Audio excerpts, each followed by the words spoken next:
ಮಂಗಲಮಾಂಗಲ್ಯಂ ಸರ್ವಕಲ್ಯಾಣಕಾರಕಂ ಪ್ರಧಾನಂ ಸರ್ವಧರ್ಮಾಣಂ ಜೈನಂ ಜಯತು ಶಾಸನಂ ಜೈನಂ ಜಯತು ಶಾಸನಂ ನಮೋ ಅರಣ್ಯಾಣಂ ನಮೋ ಸಿದ್ಧಾಣಂ ನಮೋ ಆಯರ್ಯಾಣಂ ನಮೋ ವಕ್ಷಾಯಾಣಂ ನಮೋ ವಂದಿಷಿ ಅನಂತೋತ್ಕೃಷ್ಟ ದರ್ಶನಜ್ಞಾನಮಯನಾದ ಶ್ರೀಜಿನವೀರನಿಗೆ ಸಂಧಿನ್ಯಮಸಾರವನ್ನು ಕೇಳುವೆ ಕೇವಲಿ ಶ್ರುತ ಕೇವಲಿಗಳು ಸುತ್ತುದಂ. ಭಗವಾನ್ ಕುಂದ ದೇವ ವಿರಚಿತ ನಿಯಮಸಾರ ಪರಮಾಗಮನಿಗೆ ವಿಶೇಷ ವ್ಯಾಖ್ಯಾನಗಳನ್ನು ಒಳಗೊಂಡಿರುವಂಥ ಈ ನಿಯಮಸಾರ ನಿಧಿ ಅನ್ನುವಂಥ ಗ್ರಂಥ ನಮ್ಮ ಕೈಯೊಳಗೆ ಬಂದಿದೆ. ಇದರಲ್ಲಿ ಯಾವ ಪ್ರಕಾರ ಸಮಯಸಾರದಲ್ಲಿ ಆರನೇ ಗಾಥೆ ನವಿ ಹೋದಿ ಅಪ್ಪ ಮತ್ತು ನಪ ಮತ್ತು ಜಾಣಗೋದಿ ಜೋ ಭಾವು ಏವಂ ಅನಂತಿ ಶುದ್ಧಂ ನಾದೋ ಜೋಸೋದು ಸೋಚೇವ ಅಂಥೇಳಿ ಹೇಳಿದರು ಕುಂದ ಪ್ರಭು. ಆರನೇ ಗಾಥೆಗಿಂತ ಏಳನೇ ಗಾಥೆ ಹೀಗೆ ಒಂದಕ್ಕಿಂತ ಒಂದು ಗಾಥೆಗಳ ಸಮಯಸಾರದಲ್ಲಿ ಸರ್ವಶ್ರೇಷ್ಠ ಇದ್ದಾವೆ. ಆದ್ರೂ ಕೂಡ ಆರನೇ ಗಾಥೆಯ ಮಹಿಮೆ ಬಹಳನ ಇದೆ. 38 ಇದೆ, 72 ಇದೆ, 206 ಇದೆ, ಎಲ್ಲ ಇದ್ದಾವೆ. ಆದ್ರೂ ಕೂಡ ಈ ನನ್ನ ಶುದ್ಧಾತ್ಮ ಒಂದು ನ್ಯಾಯಕ ಸ್ವರೂಪನಾದನು, ಅವನು ಪ್ರಮತ್ತನೂ ಇಲ್ಲ ಅಪ್ರಮತ್ತನೂ ಇಲ್ಲ ಅಂಥೇಳಿ ಹೇಳಿದ್ದೇನಿದೆ ಅದು ಅತ್ಯಂತ ವಿಶೇಷ. ಅದೇ ಪ್ರಕಾರ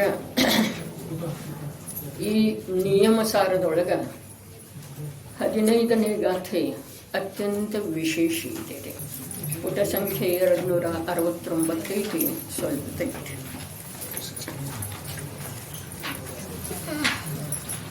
ನರನಾರಯ ಕಿರಿಯಸುರ ಪಜ್ಜಾಯಾತೆ ವಿಭಾವಮಿತಿ ಫಣಿದ ಕಮ್ಮೋಪಾಧಿ ವಿವಜ್ಜಿಯ ಪಜ್ಜಾಯಾತೆ ಸಹಾವಮಿತಿ ಫಣಿದ. ನರನಾರಯ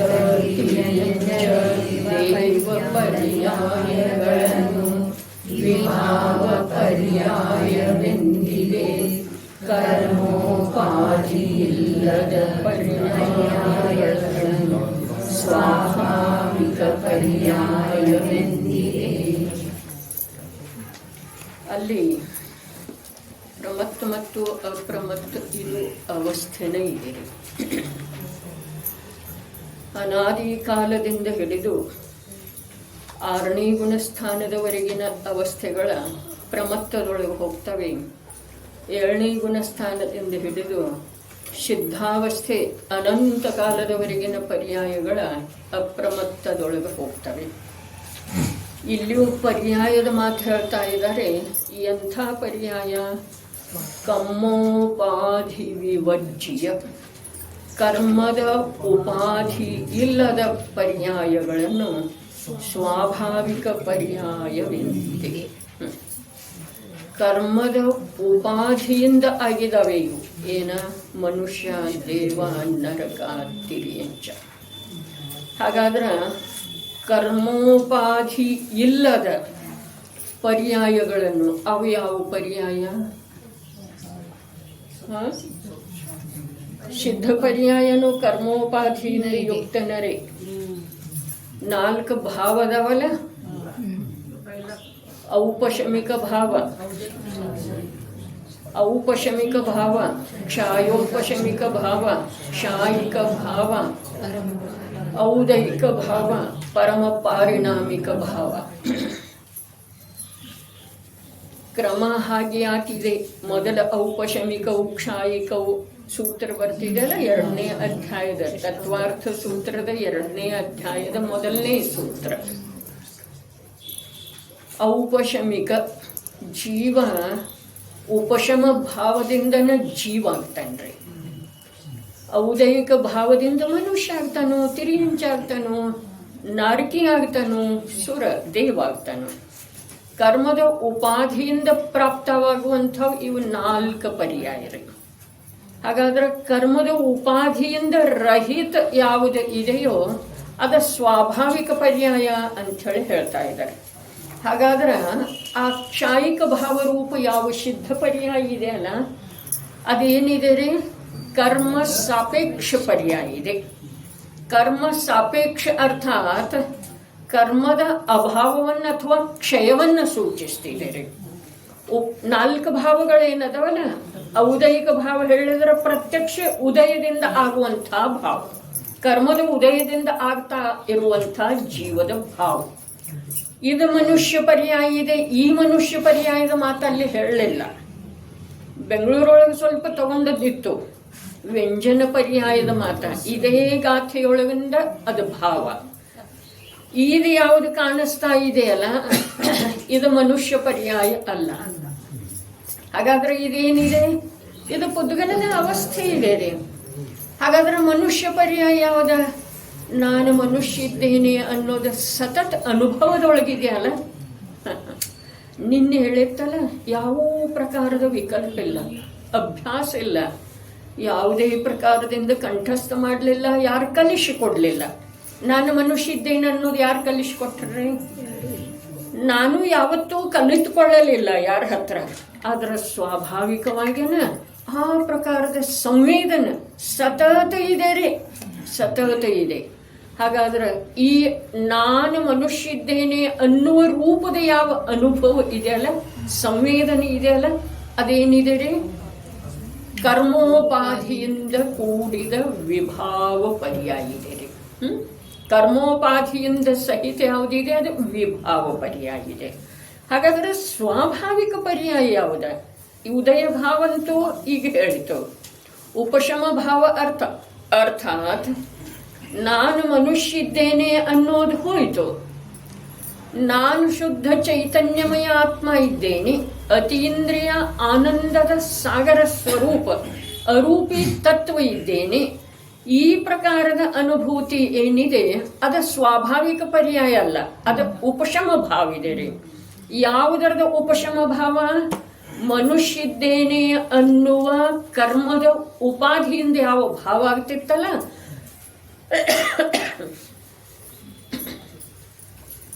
ಆ ಕರ್ಮದ ಉಪಾಧಿಯನ್ನು ಉಪಶಮಿತಗೊಳಿಸಿರುವಂಥ ಭಾವ ಇದೆ. ತಿಳಿತೇನ್ರಿ? ಉಪಶಮ ಭಾವ. ಇನ್ನೊಂದ್ಸಲ, ನಾನು ಮನುಷ್ಯ ಇದ್ದೇನೆ ಅನ್ನೋ ರೂಪದ ಯಾವ ಭಾವ ಸತತ ನಡೀತಾ ಇತ್ತಲ್ಲ ಅದ ಔದಯಿಕ ಭಾವ. ಹಾಗಾದ್ರೆ ಉದಯದಿಂದ ಉತ್ಪನ್ನವಾಗುವಂಥ ಭಾವದ ಉಪಶಮ ಆಯ್ತು. ಅನುಭವ ಯಾವುದರದ್ದು ನಡೀತು?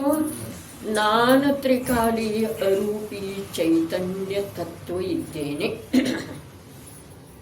ಶ್ರದ್ಧಾಜ್ಞಾನದೊಳಗೆ ಅದರದ ಸ್ವೀಕಾರ ಐತ್ರಿ. ಕರ್ಮದ ಉದಯದ ಪ್ರಭಾವ ಆ ಪರಿಣಾಮದ ಮೇಲೆ ಇಲ್ಲ ಅಂಥೇಳಿ ಉಪಶಮ ಭಾವ. ಕರ್ಮದ ಉಪಶಮ ಭಾವ ಅದನ್ನೇ ದರ್ಶನ ಮೋಹನೀಯ ಮತ್ತು ಚಾರಿತ್ರ ಮೋಹನೀಯದ 4 ಪ್ರಕೃತಿಗಳದ್ದು ಉಪಶಮ ಆಗಿರುವುದರಿಂದ ಶುದ್ಧಾತ್ಮನಲ್ಲೇ ತನ್ನದ ಯಾವ ಭಾವ ಇದೆಯೋ ಅದನ್ನು ಉಪಶಮ ಭಾವ ಅಂಥೇಳಿ ಹೇಳ್ತಾರೆ.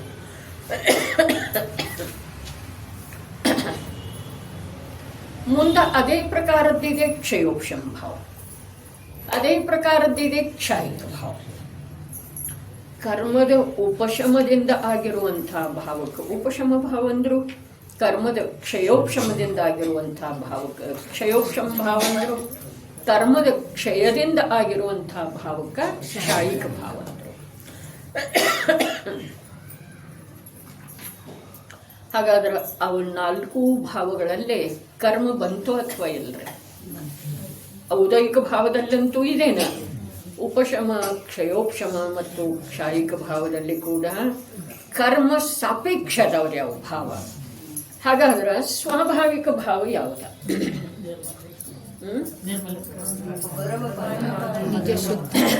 ಪರಮ ಪಾರಿಣಾಮಿಕ ಭಾವ ನಮ್ಮಲ್ಲಿ ಯಾವಾಗಲೂ ಇದ್ದೇ ಇದೆ. ಪರಮ ಪಾರಿಣಾಮಿಕ ಭಾವ ಯಾವಾಗಲೂ ಇದ್ದೇ ಇದೆ, ನಿಗೋಧದಲ್ಲಿಯೂ ಇದೆ, ಸಂಸಾರದ ಸಮಸ್ತ ಅವಸ್ಥೆಗಳಲ್ಲಿ ಇದೆ, ಮೋಕ್ಷ ಮಾರ್ಗದಲ್ಲಿ ಇದೆ, ಮೋಕ್ಷದಲ್ಲೂ ಇದೆ. ಆ ಒಂದು ಅದ್ಭುತ ರಹಸ್ಯವನ್ನ ಈ 15ನೇ ಗಾಥೆಯೊಳಗ ಉದ್ಘಾಟಿಸಲಾಗಿದೆ. ದೃಷ್ಟಾಂತ ಕೊಟ್ಟಿದ್ದಾರೆ, ಅಲ್ಲೇ ನೋಡೋಣಲ್ಲ ಬೇಕಾದ್ರೆ ದೃಷ್ಟಾಂತ ಏನಿದೆ ಅಂತ. ಮೊದಲು ಒಂದು ಸ್ವಲ್ಪ ಅದು ಒಂದು ಪ್ಯಾರ ಓದೋಣ. 15ನೇ ಗಾಥೆಯ ಟೀಕೆಯ ಮೇಲಿನ ಪ್ರವಚನ. ಇದು ಸ್ವಭಾವ ಪರ್ಯಾಯಗಳ ಮತ್ತು ವಿಭಾವ ಪರ್ಯಾಯಗಳ ಸಂಕ್ಷೇಪ ಕಥನವಿದೆ. ಅಲ್ಲಿ ಸ್ವಭಾವ ಪರ್ಯಾಯಗಳ ಅಲ್ಲಿ ಇಲ್ಲಿ ಅಂತ ಹೇಳಲಿಲ್ಲ, ಅಲ್ಲಿ ಅಲ್ಲಿ ಎಲ್ಲಿ ಅಲ್ಲಿ ಎಲ್ಲಿದೆ ಇದ ಗ್ರಂಥದೊಳಗೆ ಹೇಳ್ತಾ ಇದ್ದಾರೆ. ಇಲ್ಲಿ ಸಂಕ್ಷೇಪ ಕಥನ ಇದೆ ಅಂತ ಹೇಳಿ ಹೇಳಿದ್ರು, ಇದು ಅಂತ ಹೇಳಿ ಹೇಳಿದ್ದಾರೆ. ಇದು ಸ್ವಭಾವ ಪರ್ಯಾಯಗಳ ಮತ್ತು ವಿಭಾವ ಪರ್ಯಾಯಗಳ ಸಂಕ್ಷೇಪ ಕಥನವಿದೆ. ಅಲ್ಲಿ ಅಲ್ಲಿ ಅಂದ್ರೆ ಎಲ್ಲಿ, ಅಲ್ಲಿ ಅಂದ್ರೆ ವಹ ಅಂತ ಹೇಳಿ ಇದೆ ರೀ. ಅಲ್ಲಿ ಅಂದ್ರೆ ಎಲ್ಲಿ? ಅದೇ ಸ್ವಾಧ್ಯಾಯ ಇದರ ಸಲುವಾಗೇನ ಬೇಕ್ರಿ.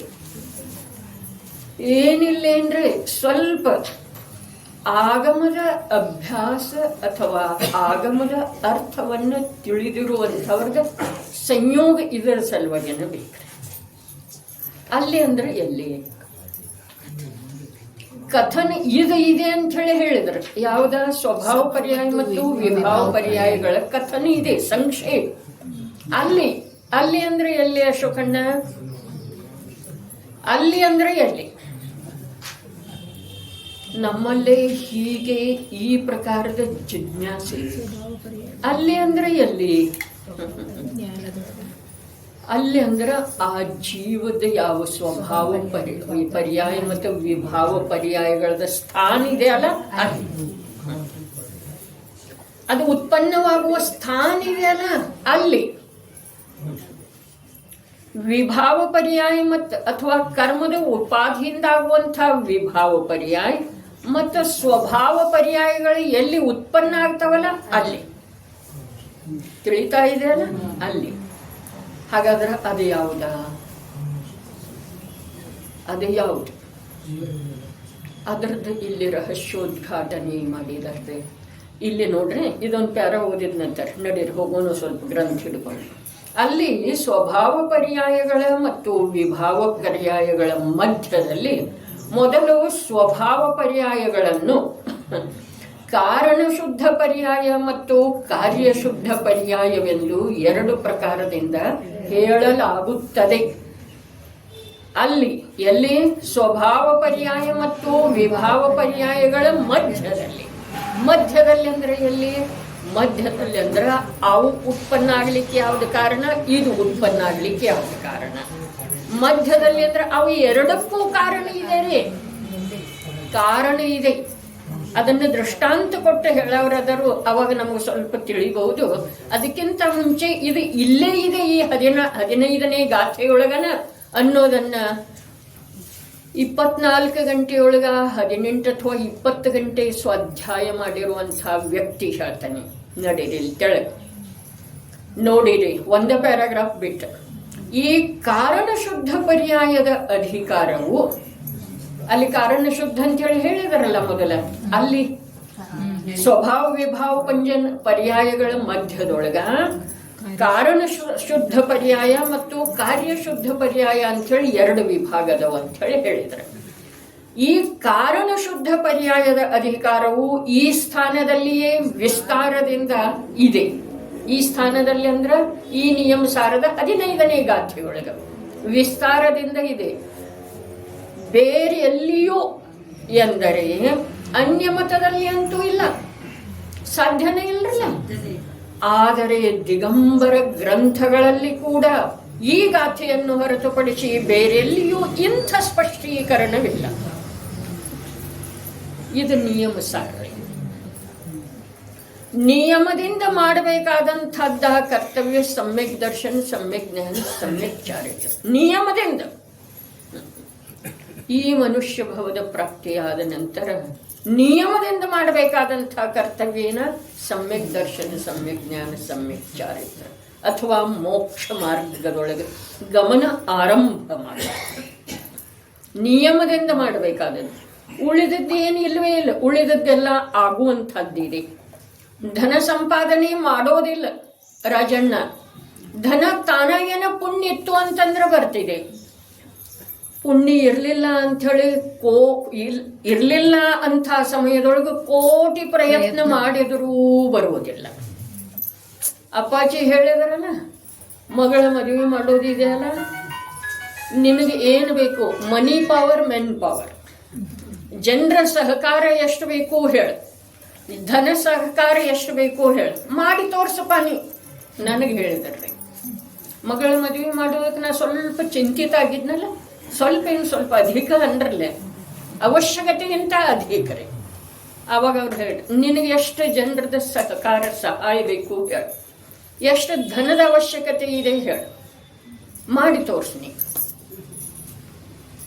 ಅವ್ರೇನು ಹೇಳಿದ್ರು, ಆಗೂ ಸಮಯ ಬಂತು ಅಂತಂದ್ರೆ ರಾತ್ರಿ 12 ಗಂಟೆಗೆ ನಿನ್ನ ಬಾಗಲ ತಟ್ಟಿ ನಿಮ್ಮ ಹುಡುಗಿನ ಕೊಡೋರು ಅದಿರೇನ ಅಂಥೇಳಿ ಕೇಳ್ತಾರೆ.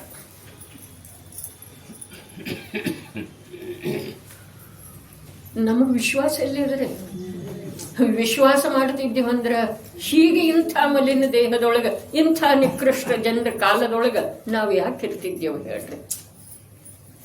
ವಿಶ್ವಾಸ. ಮೊನ್ನೆ ಹೇಳಿದ್ದನ್ನ ಇದ ವಾರದೊಳಗಿರ್ಬೋದು, ಏನ ಒಂದು ಅಂಶ ಸತ್ಯವನ್ನು ಗ್ರಹಣ ಮಾಡಿದ್ರ ಸಂಜು ಕೇಳುವುದಿಲ್ಲ. ಇವಾಗ ಕೇಳ್ತೇನೆ.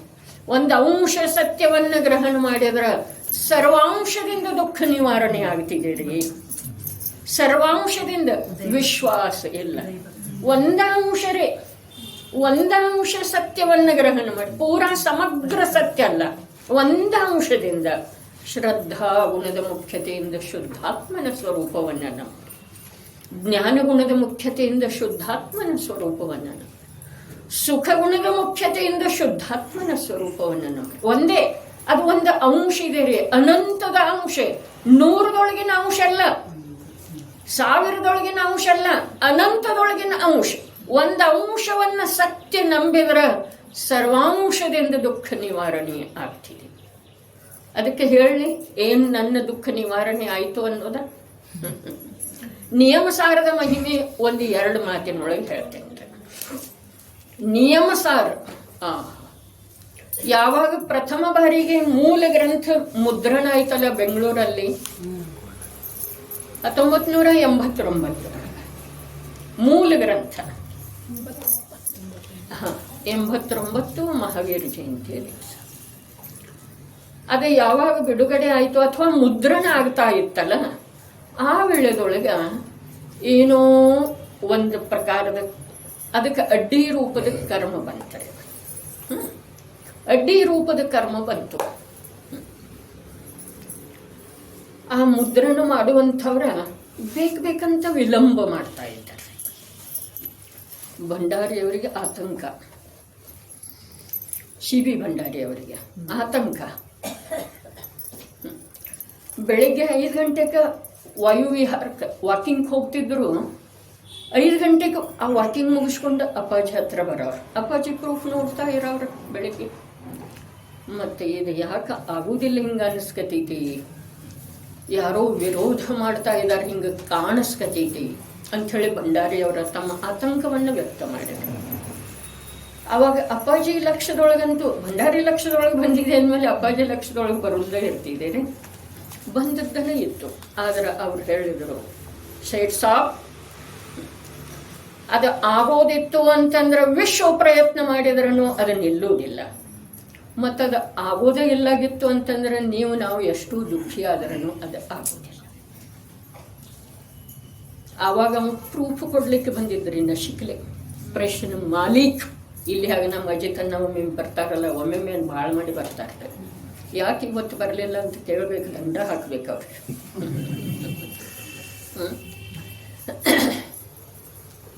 ಅವ ಬಂದಿದ್ದ, ಅವಾಗ ಇವ್ರು ಮಾತನಾಡೋದಿತ್ತು, ಬಾಗಿಲು ಮುಂದೆ ಮಾಡಿದ್ದಿತ್ತು. ಅವನು ಕೇಳಿದ, ಬೆಳ್ಳೂರಿನವ್ರೆ ಅವ. ಯಾರು? ಕೀರ್ತಿ ಪ್ರಿಂಟರ್. ಅವ ಬಂದವನ ಅಪ್ಪಾಜಿ ಕಾಲಿಗೆ ನಮಸ್ಕಾರ ಮಾಡಿದ. ನಾನು ವ್ಯಾಮೋಹಕ್ಕೊಳಗಾಗಿದ್ದು. ನಾನು ಇನ್ನು ಮೇಲೆ ಹಗಲು ರಾತ್ರಿ ಅನ್ನದ್ದನ್ನು ನಿಮ್ಮ ಸಮಯಕ್ಕೆ ಕೆಲಸ ಪೂರ್ಣ ಮಾಡಿ. ಇದು ವಿಶ್ವಾಸದ ಮಾತ್ರೆ, ಅಪ್ಪಾಜಿಯ ವಿಶ್ವಾಸ. ಅದರದೇ ಆಧಾರದಿಂದ ಅವರು ಹೇಳುತ್ತಿದ್ದರೆ, ಜಿನವಾಣಿ ನಮ್ಮ ಪಾಪಿ ಜನರ ದುಡ್ಡಿನ ಆಧಾರದಿಂದ ಪ್ರಕಟ ಆಗುವುದಿಲ್ಲ. ಅದು ತ್ರಿಲೋಕ ಪೂಜ್ಯ ಇಂದ್ರವಂದಿತ ಇದೆ.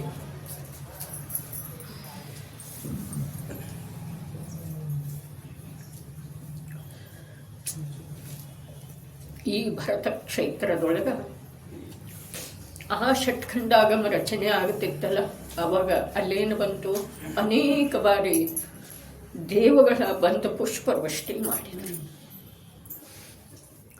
ಅಂದ್ರ ಇಂದ್ರ ವಂದಿತ ಇದೆ ಜನವಾಣಿ. ಅಷ್ಟ ಸುಲಭ ಏನಿಲ್ಲ. ನಮ್ಮ ಪುಣ್ಯ ಅಷ್ಟ ಸಾಮಾನ್ಯ ಇಲ್ಲ. ನಮ್ಮ ಶ್ರದ್ಧೆಯೊಳಗ ಬಲನೇ ಇಲ್ಲ ಅಂತಂದ್ರೆ ನಮ್ಮದು ಶ್ರದ್ಧೆನ ಅಲ್ರಿ. ಇದ್ದಕ್ಕಿದ್ದ ಹಾಗೆ ಮಹಾವೀರ ಜಯಂತಿ ಯಾವಾಗಾಯಿತು? ಈ ಸಲ ಮಾರ್ಚ್ನೊಳಗೇನೆ, ಏಪ್ರಿಲ್ ಒಳಗೆ? ಹಾಗಾದ್ರೆ ಮಾರ್ಚ್ದೊಳಗ ಆ ಮಹಾವೀರ ಜಯಂತಿ ದಿವಸ ಇರಬಹುದು, ಬೇಕಾದ್ರೆ ಅದಕ್ಕಿಂತ ಮುಂಚಿನ ದಿವಸ ಇರಬಹುದು. ಇನ್ನೂ 200 ಪೇಜನೂ ಆಗಿರ್ಲಿಲ್ರಿ ನಂದ. ಆಮೇಲೆ ಆ ಮಹಾವೀರ ಜಯಂತಿ ಆದಮೇಲೆ ಶ್ರುತ ಪಂಚಮಿ ಬರಬೇಕಾದದ್ದು ಒಂದೇ ತಿಂಗಳಲ್ಲೇ. ಇದು ಮಧ್ಯಕ್ಕೆ ಅಧಿಕ ತಿಂಗಳು ಬಂತು ಅಂತ ಹೇಳಿ 1 ತಿಂಗಳು ಹೋಯ್ತ್ರಿ. ಚೈತ್ರ, ವೈಶಾಖ, ಜ್ಯೇಷ್ಠ, ಹೌದೇನಿಲ್ರಿ? ಹಾಗಾದ್ರೆ ಮಹಾವೀರ ಜಯಂತಿಗಂತೂ ಆಗುವುದಿಲ್ಲ ಅಂತ ಮೊದಲ ಶ್ರದ್ಧಾದೊಳಗಿತ್ತು ಅಂಥೇಳಿ ಬಹಳ ಮಂದಗತಿಯಿಂದ ನಡೆದತ್ತೆ ಇತ್ತರೆ. ಆಮೇಲೆ ಅಧಿಕ ತಿಂಗಳು ಬಂದಿದೆಯಲ್ಲ ಅಂಥೇಳಿ ಮಹಾವೀರ ಜಯಂತಿ ದಿವಸ ಅಥವಾ ಅದಕ್ಕಿಂತ ಮೊದಲಿನ ದಿವಸ ನೋಡಿದೆ. ಇದು ಯಾವಾಗ ಬಂದಿದೆ? ಮೇದೊಳಗನೆಲ್ಲ ಯಾಗಾಗೋದೆ ಆಗೋ ಸಾಧ್ಯ ಇಲ್ಲ ಅಂಥೇಳಿ ಮೊದಲು ನನ್ನ ಕಲ್ಪನೆಯೊಳಗಿತ್ತು.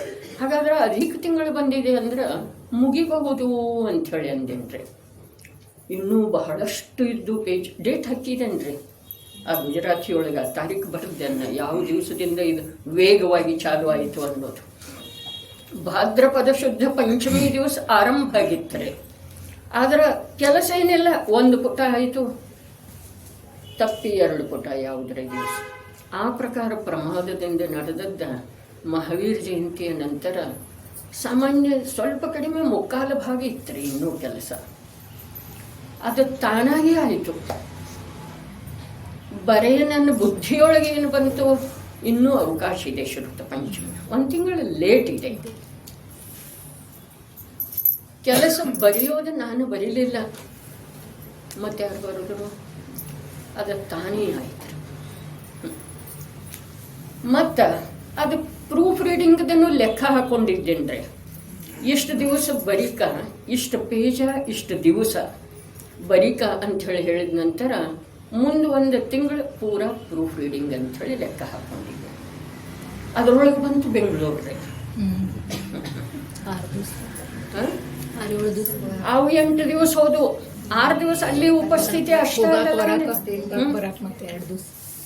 ಅವು 8 ದಿವಸ ಹೋದು. ಅಂದ್ರೆ ನಿಮಗೆ ಜಿನವಾಣಿಯ ಮೇಲೆ ಶ್ರದ್ಧಾ ಇಟ್ಟಿರುವಂತಹ ಸಾಮಾನ್ಯ ಒಂದು ಜೀವದ ಆ ಭಾವನಾ ಹೇಗೆ ಯಶಸ್ವಿ ಆಗ್ತಿದೆ ಅನ್ನೋದು ಹೇಳ್ತಾ ಇದ್ದೇನೆ.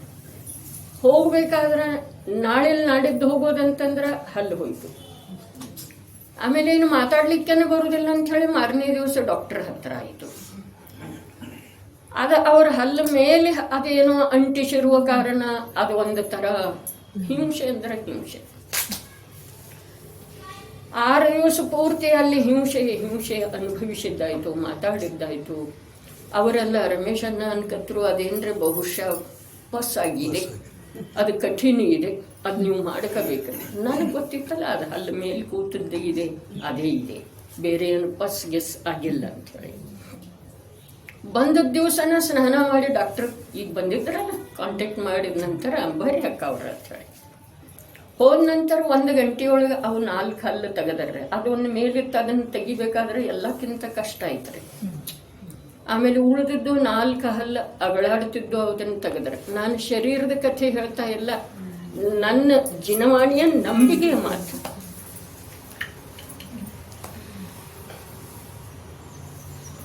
ತೆಗೆದ್ರು. ಇನ್ನೂ ಒಂದು ಘಟನಾ ಮಧ್ಯದೊಳಗಾಯ್ತು. ತೆಗೆದ್ರು, ಬಂದೆ. ಮಾರನೇ ದಿವಸ ಏನೋ ಹಣ್ಣು ನೋಡೋಣ ಅಂತ ಹೇಳಿ ಪೇಟೆಗೆ ಹೋದ್ರೆ ಬರ್ಬೇಕಾದ್ರೆ ಅಪಘಾತ ಆಯ್ತ್ರಿ, ರಸ್ತೆ ಅಪಘಾತ. ಹಲ್ಲಿನ ಸಲುವಾಗಿ 8 ದಿವಸ ಪ್ರವಚನ ನಿಲ್ಲಿಲ್ಲ. ರಸ್ತೆಯ ಅಪಘಾತದಿಂದ ಏನೇನು ಆಯ್ತನ ಅದರ ಕಾರಣದಿಂದ ನಿಂತಿತ್ತು. ಪುನಃ ಕೆಳಗೋದ ನಂತರ ಹೆಂಗ ಏನ ಕೇಳೋದಿಲ್ರಿ, ಇಲ್ಲೇನ ನಾ ಹೇಳ್ತಾ ಇದ್ದೇನೆ ಅಷ್ಟೇ. ಆಮೇಲೆ ಇದು ಮೊಳಕೈ ಹೊಡಿದಿತ್ತನ, ಇದು ಊರ್ಲಿಕ್ಕೆ ಬರೋದಿಲ್ಲ ಅಂತ ಹೇಳಿ ನಾ ಇವ್ರಿಗೆ ಅಷ್ಟೇ ಹೇಳೋ, ಯಾರಿಗೂ ಹೇಳಿಲ್ಲ ಅನ್ನ ಪಾಪ, ಅವರು ಯಾರಿಗೂ ಹೇಳಿಲ್ಲ. ಸುದರ್ಶನ್ಗೂ ಹೇಳಿಲ್ಲ ಅಂತ ಹೇಳಿ ಅಂದ್ರೆ ಸುದರ್ಶನ್ ಬಂದ ಮೇಲೆ ಪತ್ನಿ ಮೇಲೆ ಕೂಗಾಡಿದ್ದಂತು ಎಲ್ಲ ಆಯಿತು. ಏನು ಮಾಡೋರಿದ್ರು ಯಾರ, ಅದೇನು ಬಿದ್ದು ಬಂದಿನಲ್ಲ, ಅದು ಕೈ ಗಾಯ ಆಯಿತು, ಕಾಲು ನೋವಾಯಿತು, ತಲೆ ಊಟ ಬಂತು. ಆ ದಿವಸ ಪ್ರೂಫ್ ರೀಡಿಂಗ್ನ ದಿನ 9:30 ಬಿಡವಳು. ಯಾಕೆ ಅಂತಂದ್ರೆ ತಲೆ ಸುತ್ತು ಬರ್ತಿದೆ, ಜಾಸ್ತಿ ಕೂತ್ರೆ ರಾತ್ರಿ ನಿದ್ದಿಗೇಡಿ ಆದ್ರೆ. ಆ ದಿವಸ 10:30 ಆದ್ರೂ ನಾನು ಪ್ರೂಫ್ ರೀಡಿಂಗ್ ಮಾಡ್ತಾನೆ. ಯಾಕೆ ಆ ಕಡೆ ನೋವಿನ ಕಡೆ ಲಕ್ಷ್ಯ ಬಿಡಬೇಕು.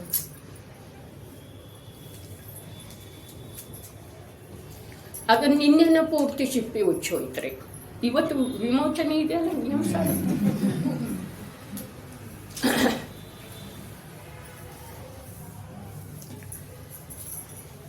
ಅಂದ್ರೆ ಇವೆಲ್ಲ ಸಣ್ಣ ಸಣ್ಣ ಕರ್ಮ ಈ ಜಿನವಾಣಿಯ ಎದುರಿಗೆ ಅಂದರೆ, ಅಥವಾ ನಿಯಮ ಸಾರದ ಎದುರಿಗೆ ಸಣ್ಣ ಇದ್ದು ಏನು ದೊಡ್ಡ ಇದ್ದು ಗೊತ್ತಿಲ್ಲ. ಹುಬ್ಬಳ್ಳಿಯವರ ಸಾಧರ್ಮಿ ಅವರ ಪುತ್ರಿಗೆ ಆಕ್ಸಿಡೆಂಟ್ ಈಗ ಆಗಿದೆ, ಪೂರ್ತಿ ಮಗುವಿನ ಥರ ಆಗಿದ್ದಾರೆ ಅಂಥೇಳಿ ತರುಣಿ. ಮತ್ತು ನನಗೇನೂ ಆಗಲಿಲ್ಲ ಅಂದರೆ ಹೀಗೆ ಏನೂ ಆಗುವುದಿಲ್ಲ ಹೀಗೆ ಮಾತಿಲ್ರಿ. ಆದರೆ ಈ ನಿಯಮಸಾರ ಆಗೋದಿರ್ತಲ್ಲ, ಅದರ ಸಲುವಾಗಿ ನಾನು ಕೈ ಕಾಲು ಮುರಿಲಿಲ್ಲ, ಅದು ಭಾಗ್ಯ ಅಂಥೇಳಿ ನಾವು ಮಾತಾಡ್ತೀವಿ. ಅದೆಲ್ಲ ಅಜ್ಞಾನ ರೀ. ಅದು ಯಾಕೆ ಮುರಿತಿದ್ದೀರಿ ಹೇಳ್ರಿ ನೋಡೋಣ. ಇದು ಕೆಲಸ ಆಗಬೇಕಾಗಿತ್ತಲ್ಲ, ಅದು ನನಗೆ ಅನುಕೂಲ ಆಯಿತು, ನನಗೆ ಕೆಲಸ ಆಗೋದಿತ್ತರೆ ನಾನು ಅದನ್ನು ನನ್ನ ಪುಣ್ಯ ನನಗೆ ಅನುಕೂಲ ಆಯಿತು ಅಂತ ಹೇಳಿ ತಿಳಿದ್ರೆ ಅಜ್ಞಾನ ರೀ. ಇದು ಜಿನವಾಣಿಯ ಮಹಿಮೆ ಇದೆ ರೀ. ನನ್ನ ಜೀವನದೊಳಗೆ ಮೊದಲಿನಿಂದನೇ ಯಾವ ಪ್ರಕಾರ ಅದು ನನಗೆ ಆಧಾರ ಕೊಟ್ಟಿದೆ, ಅದು ಎಲ್ರಿಗೂ ವಿದಿತ ಇದೆ ರೀ ವಿಷಯ. ಮುಂದೆ ಪ್ರೂಫ್ ರೀಡಿಂಗ್ ಎಷ್ಟು ವೇಗದಿಂದ ಸಾಗಿದ್ದಾರೆ, ವೇಗದಿಂದ ಸಾಗಲೇಬೇಕು. ಅಜಿತಣ್ಣ ಅಂತೂ ನಿಜವಾಗಿನ ಅಂಥ ವ್ಯಕ್ತಿ ಸಿಗುವುದಿಲ್ರಿ. ನಮಗೆ ಸಿಕ್ಕದ್ದ ಭಾಗ್ಯ ಅಲ್ಲ, ಜಿನವಾಣಿಯ ಮಹಿಮೆ ರೀ.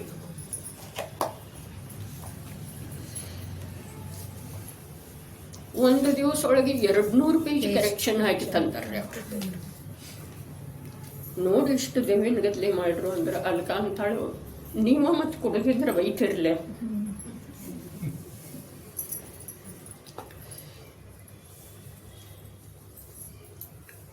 ಈ ಪ್ರಕಾರ ಇದು ಕೆಲಸ ಆವಾಗನೂ ಆಗ್ತಾ ಆಗ್ತಾ ತನ್ನ ಮಹಿಮೆಯನ್ನು ತೋರಿಸಿ ಆಯ್ತು. ಈಗ ಕೂಡ ಆಗ್ತಾ ಆಗ್ತಾ ತನ್ನ ಮಹತ್ವ ಮಹಿಮೆಯನ್ನು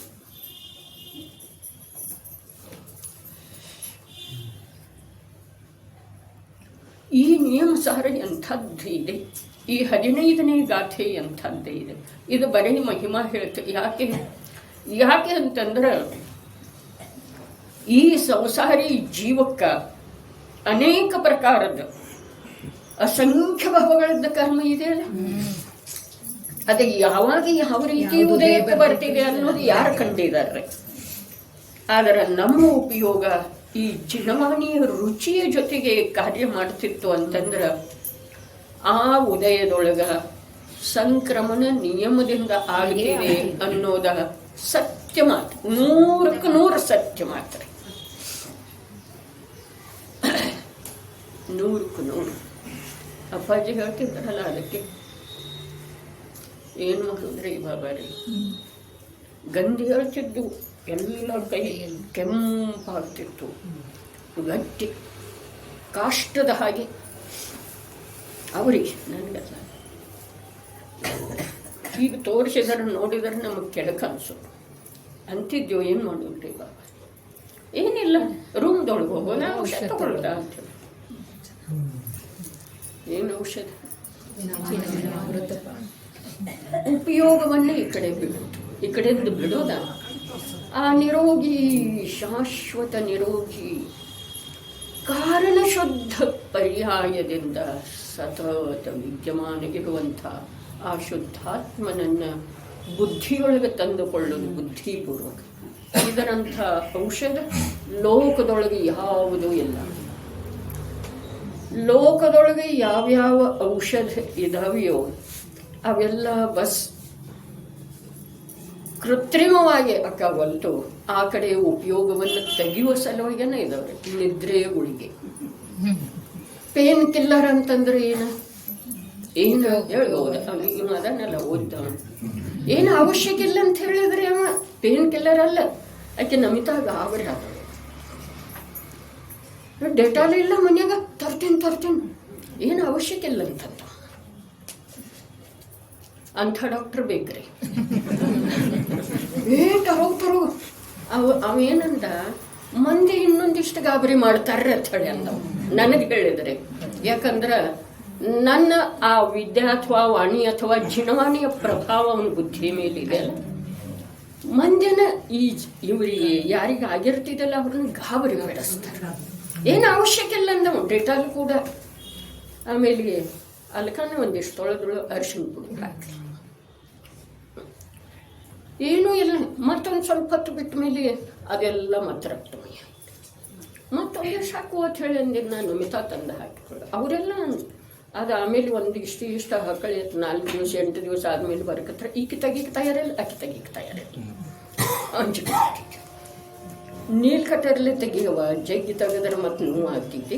ಅದು ಎಷ್ಟು ಬಂದೈತಿ ಅಷ್ಟು ತೆಗಿ ಅಂತ ಹೇಳಿದ್ರೆ, ಈಕಿಗಿಂತ ಆಕೆ ದೂರ ಸರಿತಾಳು, ಆಕಿಗಿಂತ ಈಕೆ. ಡಾಕ್ಟರ್ ಕಡೆ ಹೋಗ್ಲೇನಾ ಕೇಳಿದ್ನಿ. ಡಾಕ್ಟರ್ ಒಳಗಿರ್ತಲ್ಲ, ಏನೋ ಗಟ್ಟಿ ಮನಸ್ಸು ಮಾಡಿ ಕಿವಿ ನಡ್ಕೋತ ಒಂದಿಷ್ಟು ತೆಗೆದು ಕೊನೆಗೆ ಅಷ್ಟಮಿ ದಿವಸ ಒಂದಿಷ್ಟು ಬಂತು. ನಾವು ಇವತ್ತೇನು ತೆಗಿಯಂಗಿಲ್ಲ ಬಿಡ್ರಿ ಅಂದ್ರೆ ಆಯಿತು. ಆತನು ಅದು ಬಟ್ಟೆಗೆ ಹತ್ತಿ ನೋಯ್ತಿತ್ತಾರಲ್ಲ, ಶರಗಕ್ಕೆ ಹತ್ತಿ. ಇದು ಎಲ್ಲ ಆದ್ರೂ ನೋಯ್ತಿತ್ತು ಯಾವಾಗ ಅಂತಂದ್ರೆ ಅದರ ಕಡೆ ನೋಡಿದ್ರನ ರೀ.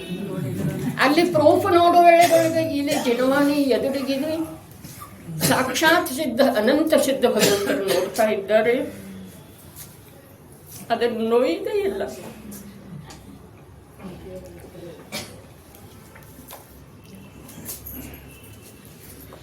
ಈಗ ಬಂದು ಕೂಡಲೇ ಹಲ್ಲು ನೋಯ್ತಾ ಇದ್ದೀರಿ.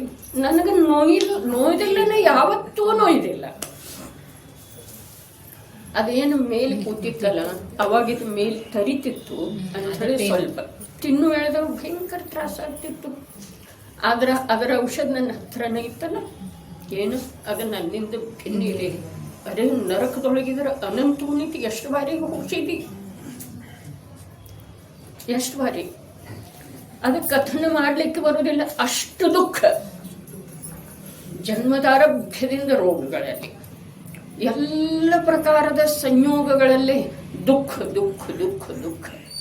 ಅಲ್ಲಿ 1 ದಿವಸ 2 ದಿವಸ 1 ತಾಸ ಇದ್ದು ಬಂದಿಲ್ರಿ ನಾನು. 33 ಸಾಗರೋಪಮದವರೆಗೆ ಉತ್ಕೃಷ್ಟ 7ನೇ ನರಕದ ಆಯು. ಒಮ್ಮೆ ಹೋಗಿದ್ದೀವ್ರಿ, ಅನಂತ ಬಾರಿ ಹೋಗಿದ್ದೀವ್ರಿ. ಈಗ ಯಾಕೆ ಸಹನೆ ಆಗ್ತಾ ಇಲ್ಲ? ಒಂದು ಸ್ವಲ್ಪ ದುಃಖದ ಸಹನೆಯನ್ನ ತತ್ವಜ್ಞಾನದ ಬಲದಿಂದ ಮಾಡಿದೆ ಅಂತಂದ್ರೆ ಮುಂದೆ ಬರುವಂಥ ಅನಂತ ದುಃಖ ನಿಂತು ಹೋಗ್ತಿದೆ. ಈ ಚಿಪ್ರೆಯವರ ಮುಂದೆ ಬರುವಂಥ ಮತ್ತು ಇದೇ ಅವಸರ ಇದರಲ್ಲೇ ಸರ್ವ ಪ್ರಕಾರಶಯ ಅವಸರಾಯ ಅಂದ್ರೆ ಇದುವೇ ಅವಸರ ರೀ. ಕರ್ಮದ ತೀವ್ರ ಉದಯ ಇಲ್ಲ, ನರಕದೊಳಗೆ ತೀವ್ರ ಉದಯ ಇದೆ, ಕರ್ಮದ ತೀವ್ರ ಉದಯ ಇಲ್ಲ. ಎಲ್ಲೋ ಯಾವಾಗ ಒಂದಿಷ್ಟು ಆಗೋದನ್ನೆಲ್ಲ ಸಂಸಾರ ಅಂದಮೇಲೆ ದೇಹ ಧಾರಣ ಮಾಡಿದೀವಿ ಅಂದಮೇಲೆ ರೋಗ ಬರೋದು, ವಿಪತ್ತು ಬರೋವನ್ನೆಲ್ಲ ಬರೋದು. ಹಾಗಾದ್ರೆ ಅದರದ ಸ್ವೀಕಾರ ಜ್ಞಾನದೊಳಗೆ ಮಾಡಿತು. ಏನ ಇದು ಹೊರಟು ಹೋಗುವಂಥದ್ದಿದೆ, ಇದು ಶಾಶ್ವತ ಇಲ್ಲ. ನಿನ್ನೆ ಇರಲಿಲ್ಲಲ್ಲ, ಅದೇನು ನೋವು ಬಿದ್ದದ್ದ ಆಯಿತು. ನಿನ್ನಿತ್ಯನ ಕೇಳಿನ ಯಾರಿಗಲ್ಲ, ನಾನು ನಿನ್ನಿತ್ಯನ. ಹಾಗಾದ್ರೆ ನಾಳೆ ಇರುವುದಿಲ್ಲ. ನಾಳೆ ಅರ್ಥಾತ್ ನಾಳೆ ಅಂತಲ್ಲ, ಭವಿಷ್ಯದ ನಿಕಟ ಕಾಲದೊಳಗೆ ಇದರ ನಿವಾರಣೆ ಆಗ್ತಿದೆ. ಆಮೇಲೆ ಹೋಗ್ಬೇಡ್ರಿ, ನೀವು ಎಲ್ಲಿ ಒಬ್ಬರ ಹೋಗ್ಬೇಡ್ರಿ ಬಂಧನ್ರಿ. ಆಮೇಲೆ ಭಯ ಪಟ್ಟರೆ ಅದು ಭಯ ಹಾಗೆ ಕೂಡ್ತಿದೆಯೋ ಅಥವಾ ಇಲ್ಲ. ಒಂದು ಸಾಮಾನ್ಯ ಮನೋವಿಜ್ಞಾನ ರೀ, ಭಯ ಪಟ್ಟರೆ ಭಯ ಹಾಗೆ ಕೂಡ್ತಿದೆ, ಆಮೇಲೆ ಬೇಡ ಆಗ್ತಿದೆ. ಬಸ್ತಿಗೆ ಹೋಗೋದೇನೋ ಬೇಡ ಆಗ್ತಿದೆ, ಎಲ್ಲಾನು ನಿಂತು ಹೋಗ್ತಿದೆ. ಯಾಕೆ? ಎಲ್ಲ ಈ ಜೀವದ ಮನುಷ್ಯನ ಮರುಳಾಟ ಇದೆ ರೀ. ಮತ್ತು ನಿನ್ನೆ ಆಯ್ತು ಅಂತ ಹೇಳಿ ಮತ್ತೆ ಇವತ್ತಾಗ್ತಿದೆ ಅಲ್ಲ, ಇವತ್ತಾಗೋದಿಲ್ಲ, ಮತ್ತೊಂದು ಬೇರೆ ಆಗ್ತಿದೆ. ಅದೇ ಆಗೋದಿಲ್ಲ, ಬೇರೆ ಆಗ್ತಿದೆ. ಹಾಗಾದ್ರೆ ಇಲ್ಲಿ ಈ ನಿಯಮ ಸಾರದ ಪ್ರಮುಖ ವಿಷಯ ಏನ? ಇಲ್ಲಿ ಸ್ವಾಮೀಜಿ ಏನು ಹೇಳಿದ್ರು ನೋಡಿರಿ. ಈ ಕಾರಣ ಶುದ್ಧ ಪರ್ಯಾಯದ ಅಧಿಕಾರವು ಈ ಸ್ಥಾನದಲ್ಲಿಯೇ ವಿಸ್ತಾರದಿಂದ ಇದೆ. ಬೇರೆ ಎಲ್ಲಿಯೋ ಎಂದರೆ ಅನ್ಯ ಮತದಲ್ಲಿ ಅಂತೂ ಇಲ್ಲ. ಆದರೆ ದಿಗಂಬರ ಗ್ರಂಥಗಳಲ್ಲಿ ಕೂಡ ಈ ಗಾಥೆಯನ್ನು ಹೊರತುಪಡಿಸಿ ಬೇರೆ ಎಲ್ಲಿಯೂ ಇಂಥ ಸ್ಪಷ್ಟೀಕರಣ ಇಲ್ಲ. ಇಂಥ ಸ್ಪಷ್ಟೀಕರಣ ಈ ರೀತಿ ಇಲ್ಲ. ಈ ರೀತಿ ಗ್ರಂಥದ ಆಧಾರದಿಂದ ಅವ್ರು ಹೇಗೆ ಹೇಳ್ತಾರ್ರಿ, ಹೇಳಲಿಕ್ಕೆ ಬರುವುದಿಲ್ಲ. ಎಷ್ಟೋ ಬಾರಿ ಅವರಿಗೆ ಪ್ರಶ್ನೆ ಮಾಡಿದ್ರು, ಮಾತೆ ಗರ್ಭದೊಳಗೆ ಇರೋ ವೇಳೆದೊಳಗ ಆತ್ಮನ ಅನುಭೂತಿ ಇರ್ತಿದೆ, ಸಮ್ಯಕ್ ದೃಷ್ಟಿ ಜೀವಕ್ಕ ಇರ್ತಿದೆ ಅನ್ನೋ ಪ್ರಶ್ನೆ ಮಾಡಿದ್ರೆ ಆಗಮ್ಮೆ ಇಸ್ಕಾ ಆಧಾರ ನಹಿ ಹೈ. ಎಂಥ ಪ್ರಾಮಾಣಿಕತನ ರೀ. ಆಗಮ್ಮೆ ಇಸ್ಕಾ ಆಧಾರ ಸ್ಪಷ್ಟ ರೂಪದಿಂದ ಇಲ್ಲ. ನಾನು ಹೇಳೋದು ಸ್ಪಷ್ಟ ರೂಪದಿಂದ ಇಲ್ಲ. ಅದರ ಸಮ್ಯಕ್ ದೃಷ್ಟಿ 4ನೇ ಗುಣಸ್ಥಾನವರ್ತಿ ಜೀವನಿಗೆ ಪುನರಾನುಭೂತಿ ಎಷ್ಟು ಕಾಲದೊಳಗಾಗ್ತಿದೆ? ಅಧಿಕ ಅಂದ್ರೆ 6 ತಿಂಗಳು. ಹಾಗಾದ್ರೆ 9 ತಿಂಗಳ ಮಾತೆ ಗರ್ಭದಲ್ಲಿರ್ಬೇಕಾಗ್ತಿದೆ ಅಲ್ಲ. ಹಾಗಾದ್ರೆ ಅಲ್ಲಿ ಆಗುತ್ತಿರಬಹುದು ಅಥವಾ ಆಗುತ್ತಿರ್ಲಿಕ್ಕಿಲ್ಲ. ಇದು ಸ್ವಂತದ ವಿಚಾರದ ವಿಷಯ ಇದೆ. ಆಗಮ್ಮೆ ಐಸಾ ಉಲ್ಲೇಖ ನಹಿ. ಅವ್ರದ್ದು ಉತ್ತರ ಈ ಪ್ರಕಾರ ಆಗಮದ ಆಧಾರದಿಂದ ಆಂತರ್ಯದ ಅನುಭೂತಿಯ ಭಾವವನ್ನು ಸ್ಪಷ್ಟಪಡಿಸುವಂತಹ ವ್ಯಕ್ತಿಯ ಸಂಯೋಗ ನಿಕಟಭೂತ ಕಾಲದೊಳಗೆ ನಮಗೆ ಆಗಿದೆ ಅಂತ ಹೇಳಿ ತಿಳಿತಾ ಇದ್ದೀರಿ ಈ ವಿಷಯ. ಇಲ್ದಿದ್ರೆ ಅಧಿಕ ಕಾಲ ಆಗ್ತಿದ್ದು. ಅಪ್ಪಾಜಿ ಏನು ಹೇಳ್ರು, ಸ್ವಾಮೀಜಿ ಆಗಿ ಹೋಗಿ 50 ವರ್ಷ ಆಗ್ತಿತ್ತು ಅಂದ್ರೂ ನಮಗೆ ಜನವಾಣಿ ತಿಳಿತಿರ್ಲಿಲ್ಲ. ಹೇಳಿದ್ರೇನಿಲ್ರಿ, ಇನ್ನೊಂದು 50 ವರ್ಷಲೇ ಆಗ್ತಿದ್ರು ಅಂತಂದ್ರೆ ನಾವೆಲ್ಲ ವಂಚಿತ ಉಳಿತೀವಿ. ಅವರು ಕೇಳಿದ್ರೆ, ನಿಮ್ಮ ಅಪ್ಪ ಅಜ್ಜ ಎಂದಾದರೂ ಈ ಆತ್ಮನ ಮಾತು ಕೇಳಿದಾರೇನ ಅಂತೇಳಿ ಕೇಳ್ತಿದ್ರು. ಅವ್ರು ತೇರ್ದಾಳು ಗಾರು ಗುಂಡವಾಡದ ಜನರಿಗೆ ಆತ್ಮ ಅನ್ನುವಂಥ ಶಬ್ದ ಕೇಳಿದ್ರನ? ಬಸ್ತಿಗೆ ಹೋಗು, ವ್ರತ ತಗೋ, ದಾನ ಮಾಡು, ಶಿಖರ್ಜಿಗೆ ಹೋಗು, ದೀಕ್ಷಾ ತಗೋ, ಕೊನೆಗೆ ಅದಕ್ಕಿಂತ ಕೊನೆಗೇನ ಸಲ್ಲೇಖನ ಮಾಡ್ರೆ. ಇಷ್ಟು ಬಿಟ್ರ ನೀನು ಜ್ಞಾನಾನಂದ ಸ್ವರೂಪಿ ಅರೂಪಿ ಆತ್ಮ ಈ ದೇಹದಿಂದ ಭಿನ್ನ, 3 ಕಾಲದಲ್ಲೂ ಭಿನ್ನ ಇದ್ದಿ ಅನ್ನುವ ಶಬ್ದ ಕೇಳಲಿಕ್ಕೆ ಸಿಕ್ಕಿರ್ಲಿಲ್ರಿ. ಧರ್ಮದ ನಿಷ್ಠೆ ಇರುವಂತಹ ಜೀವರುಗಳು ಬಹಳ ಇದ್ದರ್ರಿ. ಧರ್ಮದ ನಿಷ್ಠೆ ಇತ್ತು, ಅದರ ಧರ್ಮದ ಜ್ಞಾನ ಇರಲಿಲ್ಲ. ಇಂದ ನಮಗೆ ಧರ್ಮದ ಜ್ಞಾನ ಇದೆ, ನಿಷ್ಠಾ ಕಡಿಮೆಯಾಗಿ ಹೋದದ್ದು ಇದೆ. ಆದ್ರೆ ಆ ಜ್ಞಾನ ನಮ್ಮ ಈ ಕ್ಷಯೋಕ್ಷಮದ ಏನೋ ಒಂದು ಮರ್ಯಾದಿತ ಅವಧಿ ಇದೆಯಲ್ಲ, ಅಷ್ಟರೊಳಗೆ ಲುಪ್ತಾಗಿ ಹೋಗ್ಬಾರ್ದು. ಇದು ಒಂದೇ ನಮ್ದು ಖಬರ್ದಾರಿ ಬೇಕ್ರಿ. 50 ವರ್ಷದೊಳಗೆ ಎಲ್ಲ ಅಳಿಸಿ ಹೋಗ್ತಿದೆ. ಇದು ಅಪ್ಪಾಜಿ ಮಾತು. ಗುರುದೇವ್ ಶ್ರೀದು ಉಪಕಾರ ಭಾಳ ಆಗಿತ್ತು, ಅದೇ ಇಲ್ಲ ಪ್ರಶ್ನೆ ನನಗೆ. ಖರೆ ಗುರುದೇವ್ ಶ್ರೀ ಮಠ ಓದ್ ಹಚ್ಚಿದವ್ರು ಅಪ್ಪಾಜಿ ಭಾಳ. ಗುರುದೇವ್ ಶ್ರೀ ತನಕ ಓದ್ ಹಚ್ಚಿದವ್ರಲ್ಲ, ಸರ್ವಜ್ಞ ಪ್ರಭು ತನಕ ಓದ್ ಹಚ್ಚಿದಾರೆ. ಯಶ್ಪಾಲನ್ನ ಇಲ್ಲೇ ಕೂತ್ ಹೇಳಿದ್ರು ಕುರ್ಚಿ ಮೇಲೆ, ಲಾಸ್ಟ್ ಕೊನೆ ಕಾಲದೊಳಗೆ ಏನು ಹೇಳಿದ್ರು, ನಾವೆಲ್ಲರೂ ಭಾರತದೊಳಗೆ ಎಷ್ಟು ವಕ್ತಾರದೆವು, ಎಲ್ಲರೂ ಗುರುದೇವನ ಮುಂದಿಟ್ಕೊಂಡು ಹೇಳಿದೆವು, ಇವರು ಒಬ್ಬರ ಈ ಆದಿದೇವನ ಮುಂದಿಟ್ಕೊಂಡು ಹೇಳ್ರಿ ಅಂತ ಹೇಳಿ ಇಲ್ಲೇ ಕೂತ್ ಹೇಳಿದ್ದಾರೆ. ಯಾಕೆ ಅಂತಂದ್ರೆ ಗುರುದೇವ್ ಅವ್ರೇನು ತನ್ನ ಮನೆ ಮಾತಾಡಲಿಲ್ಲ, ಬೆಳಿಗ್ಗೆ ಬಂತಲ್ಲ ಅವನು ತಂದೆಲ್ಲ ಬಿಟ್ಟು ಬಂದ. ಇದ್ರೊಳಗೇನು ಹುರುಳಿಲ್ಲ ಅಂತೇಳಿ ಹಾಗೇ ಬಿಟ್ಟು ಬರ್ಲಿಲ್ರಿ. ಶ್ವೇತಾಂಬರ ಮತ ಸ್ಥಾನವಾಸಿಯ ಗ್ರಂಥಗಳನ್ನೆಲ್ಲ ಓದಿದ, ಎಲ್ಲೂ ಸಮಾಧಾನ ಇಲ್ಲ, ಬೇಕಾದ ಸಿಗ್ತಾ ಇಲ್ಲ.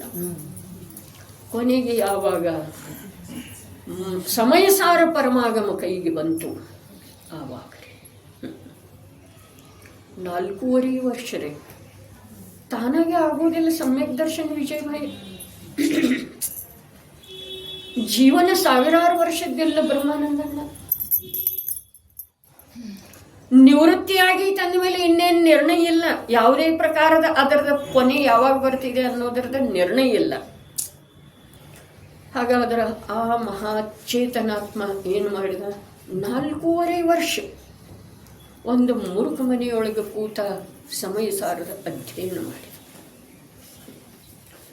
ಅಧ್ಯಯನ ಮಾಡಿ ವಸ್ತು ಸ್ವಾತಂತ್ರ್ಯತೆಯ ಒಂದು ರಣಕಹಳೆಯನ್ನೇ ಊದಿದರೆ ಭಾರತದ ತುಂಬೆಲ್ಲ ಅದರದ್ದು ಪ್ರಭಾವ. ಭಾಗ್ಯಶಾಲಿ ಜೀವಗಳ, ಸರಳ ಪರಿಣಾಮಿ ಜೀವರುಗಳ ನದಿಯ ಹಾಗೆ ಹರಿದು ಬಂದರು. ಅವನಿಗೆ ಯಾರು ಬಂದರೂ ಇದರದ್ದು ಮಹಿಮಾ ಇಲ್ಲ. ಮಹಾತ್ಮ ಗಾಂಧಿ ಬಂದ್ರೂ ಅವನಿಗೇನೂ ಆಗಲಿಲ್ಲ, ಅವನು ಸರ್ಸೇಟ್ ಹುಕುಂಚಂದ್ ಬಂದ. ಇವನ 65ನೇ ವರ್ಷದ ಜನ್ಮ ಜಯಂತಿ ಇತ್ತ ದಿವಸ, ಅದಕ್ಕೆ ಕರೆದಿದ್ರು ಆಯೋಜಕರ. ಅವನಿಗೇನು ಮಹಾಪ್ರಾಣಿ ಗೊತ್ತಿಲ್ಲರಿ, ಇದು ನನ್ನ ಜನ್ಮ ಜಯಂತಿ ಇದೆ, ಇದು ಉತ್ಸವ ಮಾಡ್ತಾ ಇದ್ದಾರೆ. ಅವನು ಈ ಲೋಕದೊಳಗೆ ಇರಲಿಲ್ಲರಿ. ಧರ್ಮಾತ್ಮನ ಪರಿಚಯ ನಮಗೆಲ್ಲ. ಅವ 65,000 ರೂಪಾಯಿ ಕೊಟ್ರಿ 65ನೇ ಜನ್ಮ ಜಯಂತಿಯ ನಿಮಿತ್ತದಿಂದ. ಏತೋ ಧರ್ಮನ ಇವು ಅಂತ ಹೇಳಿದಾರೆ ಅವರು. ರೊಕ್ಕ ಕೊಟ್ಟ ನಂತರ ವರ್ಣನೆ ಮಾಡೋರು ಎಷ್ಟು ಅದಾರ್ರಿ ಅಂದ್ರ ಧಾರ್ಮಿಕ ಸ್ಥಾನದಲ್ಲಿ ವಿರಾಜಮಾನ ಆದವರು. ಏತೋ ಧರ್ಮನ ಹಿ ಹೂವ ಅಂದ ನಂತರ ಪಾಪ ಅಳಕತ್ತ ಸರ್ಸೇಟ್ ಹುಕುಂಚಂದ್ರೆ ಯಾರ ಇಂದೋರೊಳಗೆ ಗ್ಲಾಸ್ ಮಂದಿರ, ಸುವರ್ಣ ಮಂದಿರ ಏನು ನಿರ್ಮಾಣ ಮಾಡಿರನಲ್ಲ ಅವರೇ. ಬ್ರಿಟಿಷ್ ಗವರ್ಮೆಂಟ್ಗೆ 500 ಕೋಟಿ ದಾನ ಕೊಟ್ಟಿದ್ದರು. ಅಂಥ ಶ್ರೀಮಂತರೇ ಬ್ರಿಟಿಷ್ ಗವರ್ಮೆಂಟ್. ಮರಳಿ ಕೊಡ್ಲಿಕ್ಕೆ ಬಂದ್ರೆ ಉಗುಳಿ ಹೋಯ್ತಂತ ಹೇಳಿದವ್ರೆ. ಸಾಲ ಕೊಟ್ಟಿದ್ದ, ಅದಕ್ಕೆ ಬಡ್ಡಿ ತಗೊಳ್ಳೋ ಮಾತಿಲ್ಲ, ಆದ್ರ ಅಸಲು ತಗೊಳ್ಳಿಲ್ಲ. ಉಗುಳಿ ಹೋಯ್ತು. ಉಗುಳಿದ್ದು ಮತ್ತೆ ಯಾರು? ದಾನ ಅಂದ್ರೆ ಉಗುಳೋದು. ಅಪ್ಪಾಜಿ ಹೇಳ್ತಿದ್ರ ಎಂಥ ಶಬ್ದ, ಮಲ ವಿಸರ್ಜನೆ ಮಾಡಿದ ಹಾಗೆ. ಅದು ಎಂಥದ್ದಿದೆ, ಯಾವ ಕೆಲಸಕ್ಕೆ ಬರ್ತಿದೆ, ಎಷ್ಟು ತೂಕ ಇದೆ, ಯಾರು ನೋಡ್ತಾರೆ. ಹಾಗಿರ್ತಿದೆ ದಾನ. ಹೆಸರು ಬಂತೇನ ಬರ್ಲಿಲ್ಲೇನ, ನನ್ನ ಹೆಸರು ಹಾಕಬೇಡ್ರಿ, ಎಲ್ಲವೂ ಏನಿದೆ ರೀ ಅಧರ್ಮ ಇದೆ. ಹೆಸರು ಹಾಕೋದಂತೂ ಇದೇನ, ಆದ್ರೂ ಕೂಡ ಈ ಪ್ರಕಾರ ಲೋಭದ ಬಾವಿಯೊಳಗೆ ಬೀಳ್ತಾ ಇದ್ದಾವಲ್ಲ ಜೀವ, ಆ ಜೀವಗಳಿಗೆ ಒಂದಿಷ್ಟು ಆ ಲೋಭದ ಬಾವಿಯಿಂದ ಮೇಲೆದ್ದು ಬರುವ ಸಲುವಾಗಿ ದಾನದ ಉಪದೇಶ ಜ್ಞಾನಿ ಗುರುಗಳ ಭಾವಲಿಂಗಿ ಸಂತರ ಕೊಟ್ರ. ಪ್ರವ್ಯಕ್ತ ಲೋಕಸ್ಥಿತಿಯನ್ನು ನೋಡಿ ಕೊಟ್ರಿ. ಪದ್ಮನಂದಿ ಆಚಾರ್ಯ ದೇವರ ಒಂದು ವಿಭಾಗನೇ ಇದೆ ದಾನೋಪದೇಶ. 2ನೇ ಯಾಕೆ ಲೋಭವೆಂಬ ಬಾವಿಯೊಳಗೆ ಬೀಳ್ತಾ ಇದಾವಲ್ಲ ಇವು ಜೀವಗಳ ಅಂಥೇಳಿ ಅವರು ಹೇಳಿದರು. ಒಂದು ಚಿಕ್ಕದಾದಂಥ ಮಂದಿರ, ಅದರಲ್ಲೇ ಒಂದು ಚಿಕ್ಕದಾದಂಥ ಜವಿಗೋದಿಯಷ್ಟು, ಬೆಂಗಳೂರಲ್ಲಿ ಸುವರ್ಣ ಮಹೋತ್ಸವಕ್ಕೆ ಬಂದಾಗ ಹೇಳಿದ್ದೇನೆ ನೋಡ್ರಿ, ಒಂದು ಆಲದ ಎಲೆಯಷ್ಟು ಮಂದಿರ, ಒಂದು ಜವಿಗೋದಿಯಷ್ಟು ಬಿಂಬ, ಜಿನಬಿಂಬ. ಯಾರು ಮಾಡ್ತಾರೋ ಅವನ ಭಾಗ್ಯದ ವರ್ಣನೆಯನ್ನ ಯಾರು ಮಾಡೋದು ಸಾಧ್ಯ ಇಲ್ಲ ಅಂತ ಹೇಳಿದ್ರು. ಯಾವುದರ ಸಲುವಾಗಿ? ಈ ಜೀವಗಳ ಲೋಭವೆಂಬ ಬಾವಿಯೊಳಗೆ ಬೀಳ್ತಾ ಇದ್ದಾವಲ್ಲ, ಅದು ಬೀಳಬಾರ್ದು ಅನ್ನುವ ಕರುಣೆಯ ಭಾವನೆಂದರೆ ಅದರ ದಾನದ ಉಪದೇಶ ಮಾಡೋದು ಜೈನಾಚಾರ್ಯರ ಸ್ವಭಾವನ ಅಲ್ರಿ, ಸ್ವರೂಪನ ಅಲ್ಲ. ಪೂಜೆ, ಭಕ್ತಿ, ದಾನ ಯಾವ ಶುಭಾಚರಣೆಯ ಉಪದೇಶವನ್ನ ದಿಗಂಬರ ಸಂತರ, ಭಾವಲಿಂಗಿ ಸಂತರ ಮಾಡೋದನ್ನೇ ಇಲ್ಲ. ಆದ್ರೂ ಕೂಡ ಪ್ರಸಂಗವಶಾತ್ ಪ್ರವ್ಯಕ್ತ ಲೋಕಸ್ಥಿತಿ ಹೇಳ್ತಲ್ಲ, ಪ್ರಾಜ್ಞ ಸಮಸ್ತ ಶಾಸ್ತ್ರ ಹೃದಯ ಪ್ರವ್ಯಕ್ತ ಲೋಕಸ್ಥಿತಿ. ಉಪದೇಶಕ್ಕೆ ಎಂಥ ಇರ್ತಾನ? ಪ್ರಾಜ್ಞ. ಪ್ರಾಜ್ಞ ಎಂಥ ಜ್ಞಾನ? ಪ್ರಾಜ್ಞ ಉತ್ಕೃಷ್ಟ ಜ್ಞಾನ. ಯಾವುದು? ಆ ಅಂತಃತತ್ವದ, ಅನಂತ ಕಾಲದೊಳಗೆ ಯಾವ ಆ ಅಂತಃತತ್ವದ ಜ್ಞಾನ ಆಗಿಲ್ಲವೋ ಆ ಜ್ಞಾನ ಅವನಿಗೆ ಆದದ್ದೇ ಇದೆ, ಅದರೊಳಗೆ ಅವನು ಸ್ಥಿರ ಇದ್ದಾನೆ. ಪ್ರಾಜ್ಞ. ಪ್ರಾಜ್ಞ ಸಮಸ್ತ ಶಾಸ್ತ್ರ ಹೃದಯ. ವಕ್ತ ಎಂಥ ಇರ್ತಾನೋ? ಸಮಸ್ತ ಶಾಸ್ತ್ರ ಹೃದಯ. ಸಮಗ್ರ ಸಮಸ್ತ ಶಾಸ್ತ್ರಗಳ ಹೃದಯ ಯಾರ? ಶುದ್ಧಾತ್ಮ. ಶಾಸ್ತ್ರ ಸಾಗರದ ಮಹಾ ಅನಮೋಲ ರತ್ನ ಯಾವುದರೆ? ನಿಜ ಶುದ್ಧಾತ್ಮ. ಶಾಸ್ತ್ರಗಳನ್ನು ಓದಿದ್ದ ಕಂಠಸ್ಥ ಮಾಡಿದ್ದ. ಆದರೆ ಶುದ್ಧಾತ್ಮ ವಿಭಾವದೊಳಗಿದನು, ಸ್ವಭಾವದ ಕಡೆಗೆ ಹೊರಟಿದನು. ಸ್ವಭಾವದ ಕಡೆಗೆ ಹೋಗೋದು ಅವಶ್ಯಕಿದೆ. ಇದರ ಕಡೆಗೆ ಗಮನನೇ ಇಲ್ಲದಿದ್ರಲ್ಲ, ಇಲ್ಲದನ್ನ ನಾವು ಮಾಡಿದೀವ್ರಿ. ಈ ಭಾವದಲ್ಲಿ ಅಲ್ಲ, ಅನಂತ ಬಾರಿ ಮಾಡಿದ್ದೇವೆ. 11 ಅಂದು 9 ಪೂರ್ವದ ಕಂಠಸ್ಥ ಇದ್ದೇವೆ. ಹಾಗಾದ್ರೆ ಪ್ರಾಜ್ಞ ಸಮಸ್ತ ಶಾಸ್ತ್ರ ಹೃದಯ ಪ್ರವ್ಯಕ್ತ ಲೋಕಸ್ಥಿತಿ. ಲೋಕದ ಸ್ಥಿತಿ ಅತ್ಯಂತ ಉತ್ಕೃಷ್ಟ ರೂಪದಿಂದ ವ್ಯಕ್ತ ಅವನಿಗೆ ತಿಳಿದು ಬರಬೇಕು. ಆಗ ಅವನು ಜನರಿಗೆ ಉಪದೇಶ ಮಾಡ್ತಾನೆ. ಸೂತ್ರ ಪಾಹುಡದೊಳಗೆ ಏನು ಹೇಳಿದರೆ, ಬೋಧ ಪಾಹುಡದೊಳಗೆ ಏನು ಹೇಳಿದರೆ, ಭಾವ ಪಾಹುಡದೊಳಗೆ ಏನು ಹೇಳಿದರೆ, ಮೋಕ್ಷ ಪಾಹುಡದೊಳಗೆ ಏನು ಹೇಳಿದರೆ, 8 ಪಾಹುಡದವನ ದರ್ಶನ ಪಾಹುಡದೊಳಗೆ ಏನು ಹೇಳಿದರು, ಏನೇನು ಯಾರ್ಯಾರಲ್ಲೇ ನೋಡಿರ್ತಿರಬಹುದು. ಕಿಂಚಿತ ಪರಿಗ್ರಹ ಸಾಥ ಹೋತೋ ಶ್ರವಣ ಜಾಯ ನಿಗೋಣ. ಯಾಕೆ ಹೇಳಿದರು? ಯಾವುದಾದ್ರೂ ಪರಿಗ್ರಹ ಇರಬೇಕಲ್ಲ. ಯಾವ ಪರಿಗ್ರಹ? ಧನ ವೈಭವ ಅಲ್ಲ. ಯಾವ ಪರಿಗ್ರಹ? ಪರಮಾತ್ಮ ಪ್ರಕಾಶ ನೋಡ್ರಿ. ಯಾವ ಪರಿಗ್ರಹ? ಶಿಷ್ಯ ಅರ್ಜಿಕೆ ಕಮಂಡಲು, ನನ್ನ ಶಿಷ್ಯ, ನನ್ನ ಸಂಘದೊಳಗಿರುವಂತಹ ಅರ್ಜಿಕೆ, ಇದು ಪರಿಗ್ರಹ ರೀ. ಗ್ರಂಥ ಓದ್ಬೇಕ್ರಿ, ಓದ್ಲಿಕ್ಕೆ ಬೇಕು. ಈಗ ಪಾರ್ಶ್ವನಾಥನ್ನ ಹೇಳಿದರಲ್ಲ, ಓದ್ಲಿಕ್ಕೆ ಬೇಕು. ನೀವೆಲ್ಲ ಓದುವಂಥ ಭಾಗ್ಯಶಾಲಿಗಳ, ನೀವಿದ್ದೀರ, ಭವಿಷ್ಯದೊಳಗೆ ಬರೋರಿದ್ದಾರೆ ಅಂಥೇಳಿ ಗ್ರಂಥಗಳ ಬರ್ತಾ ಇದ್ದಾವೆ. ಹಿಂದೊಂದ್ಸಲ ಹೇಳಿದ್ದನು, ಅಪ್ಪಾಜಿ ಹೇಳಿದ್ದು ಮಾತು, 1000 ಪ್ರತಿಗಳು ಪ್ರಿಂಟ್ ಆಗ್ತಾವ, ಅರ್ಥಾತ್ ಒಂದರದರೆ ಪೂರ್ಣ ಉಪಯೋಗ ಆಗ್ತಿದೆ. ಅವು 999 ಅದಾವಲ್ಲ, ಅವೆಲ್ಲ ಅದು ಒಂದರ ರಕ್ಷಣೆಯ ಸಲುವಾಗಿ ಓದಕ್ಬೇಕ್ರಿ. ಜೀವನದೊಳಗೆ ಜ್ಞಾನ ಮನುಷ್ಯನ ಸಾರ ಇದೆ. ಜ್ಞಾನ ಮನುಷ್ಯನ ಸಾರ ಇದೆ. ಧನ ಮನುಷ್ಯನ ಸಾರ ಅಲ್ಲ. ಕೀರ್ತಿ ಮನುಷ್ಯನ ಸಾರ ಅಲ್ಲ. ಯಾವ ಕೀರ್ತಿವಂತರ ಕೀರ್ತಿ ಉಳಿದಿದೆ ಹೇಳ್ರಿ? ಎಲ್ಲಾರು ಹೋದ್ರು ಅಥವಾ ಇಲ್ರಿ? ವೈರಾಗ್ಯ ವೃಷ್ಟಿ ನೋಡ್ರಿ, ಅದರೊಳಗಿದೆ. ಚಕ್ರವರ್ತಿ ಹೋದ್ರು, ಬಲದೇವ ಹೋದ್ರು, ಕಾಮದೇವ ಹೋದ್ರು, ಯಾರ್ಯಾರು ಎಲ್ಲಾರು ಹೋದ್ರು. ಅವರಿಗೆ ಹೇಳಲಿಕ್ಕೆ ಕೂಡ ಹೆಸರು ಇಲ್ರಿ. ಈಗಿನ ಕಾಲದವ್ರು 24 ತೀರ್ಥಂಕರನ್ನ ಹೇಳ್ತೇವ್ರಿ. ಅವರ ಮೊದಲಿನ ಭೂತಕಾಲದ ತೀರ್ಥಂಕರ, ಅದರ ಭೂತಕಾಲದ ತೀರ್ಥಂಕರ ಹೆಸರು ಎಲ್ಲಿ ಶಾಸ್ತ್ರದೊಳಗದವ? ತ್ರಿಕಾಲವರ್ತಿ ಅಂದ್ರೆ ಒಂದು ಭೂತಕಾಲ ಹೇಳ್ತೇವೆ, ಶಾಸ್ತ್ರದೊಳಗೆ ಇದಾವೆ. ಅದರ ಹಿಂದಿನ ಕಾಲದೊಳಗೆ ಇದ್ರೇನಿಲ್ಲ, ಅದರ ಹಿಂದಿನ ಕಾಲದೊಳಗಿದ್ರೆ ಅವರ ಹೆಸರೆಲ್ಲ ಎಲ್ಲಿ ಹೋಗಿ? ಹಾಗಾದ್ರೆ ಮನುಷ್ಯನ ಸಾರ ಸಮ್ಯಕ್ತ ಇದೆ, ಮನುಷ್ಯನ ಸಾರ ಜ್ಞಾನ ಇದೆ. ಅಷ್ಟು ಪಾಹುಟದೊಳಗೆ ಬರ್ತಿದೆ ನೋಡ್ರಿ. ಭಾವ ಪಾಹುಟದ ಬಗ್ಗೆ ಹಿಂದನೂ ಹೇಳಿದ್ದೀನು. ಪುನಃ ದರ್ಶನ ಪಾಹುಡ, ಸೂತ್ರ ಪಾಹುಡ, ಬೋಧ ಪಾಹುಡ ಓದೋದ್ರೆ ಏನು ನೀವು ಗ್ರಂಥ ಅರ್ಥ ಓದದಿದ್ರೂ ಬರೀ ಗಾಥೆಗಳನ್ನು ಓದ್ರಿ, ಪೂರ ಅರ್ಥ ಆಗ್ತಿದೆ. ಪ್ರಾಕೃತ ಗಾಥೆ ಕೂಡ ಅದಕ್ಕಿಂತ ಸುಲಭ ಇದ್ದಾವೆ. ಆದ್ರೆ ನಮಗೆ ಸ್ವಲ್ಪ ಪ್ರಾಕೃತ ಭಾಷೆಯ ಅಭ್ಯಾಸ ಇಲ್ಲ, ಅಷ್ಟೇ ರೂಢಿ ಇಲ್ಲ. ಆದ್ರೆ ಕನ್ನಡ ಗಾಥೆಗಳನ್ನು ಓದಿದ್ರೆ ನಿಜವಾಗಿ ಅತ್ಯಂತ ಸ್ಪಷ್ಟ ಇದೆ. ಅದಕ್ಕೆ ಅಧ್ಯಯನಮೇವ ಧ್ಯಾನಂ. ಈಗಿಲ್ಲಿ ನಾವು ನೋಡೋಣ, ನಮಗೆ ನೋಡೋದಿರ್ತದ ವಿಷಯ ಹಾಗೆ ಉಳಿದಿದೆ. ಇದು ಸ್ಪಷ್ಟ ರೂಪದಿಂದ ಎಲ್ಲಿ ಇಲ್ಲ ಅಂತ ಹೇಳಿದರಲ್ಲ. ಮುಂದೆ 74ನೇ ಪುಟ ತೆಗಿರಿ, 274 ದೃಷ್ಟಾಂತ ಓದೋಣ. ಕೆಳಗಡೆ ಪರೀಕ್ಷೆ. ಆಹಾ,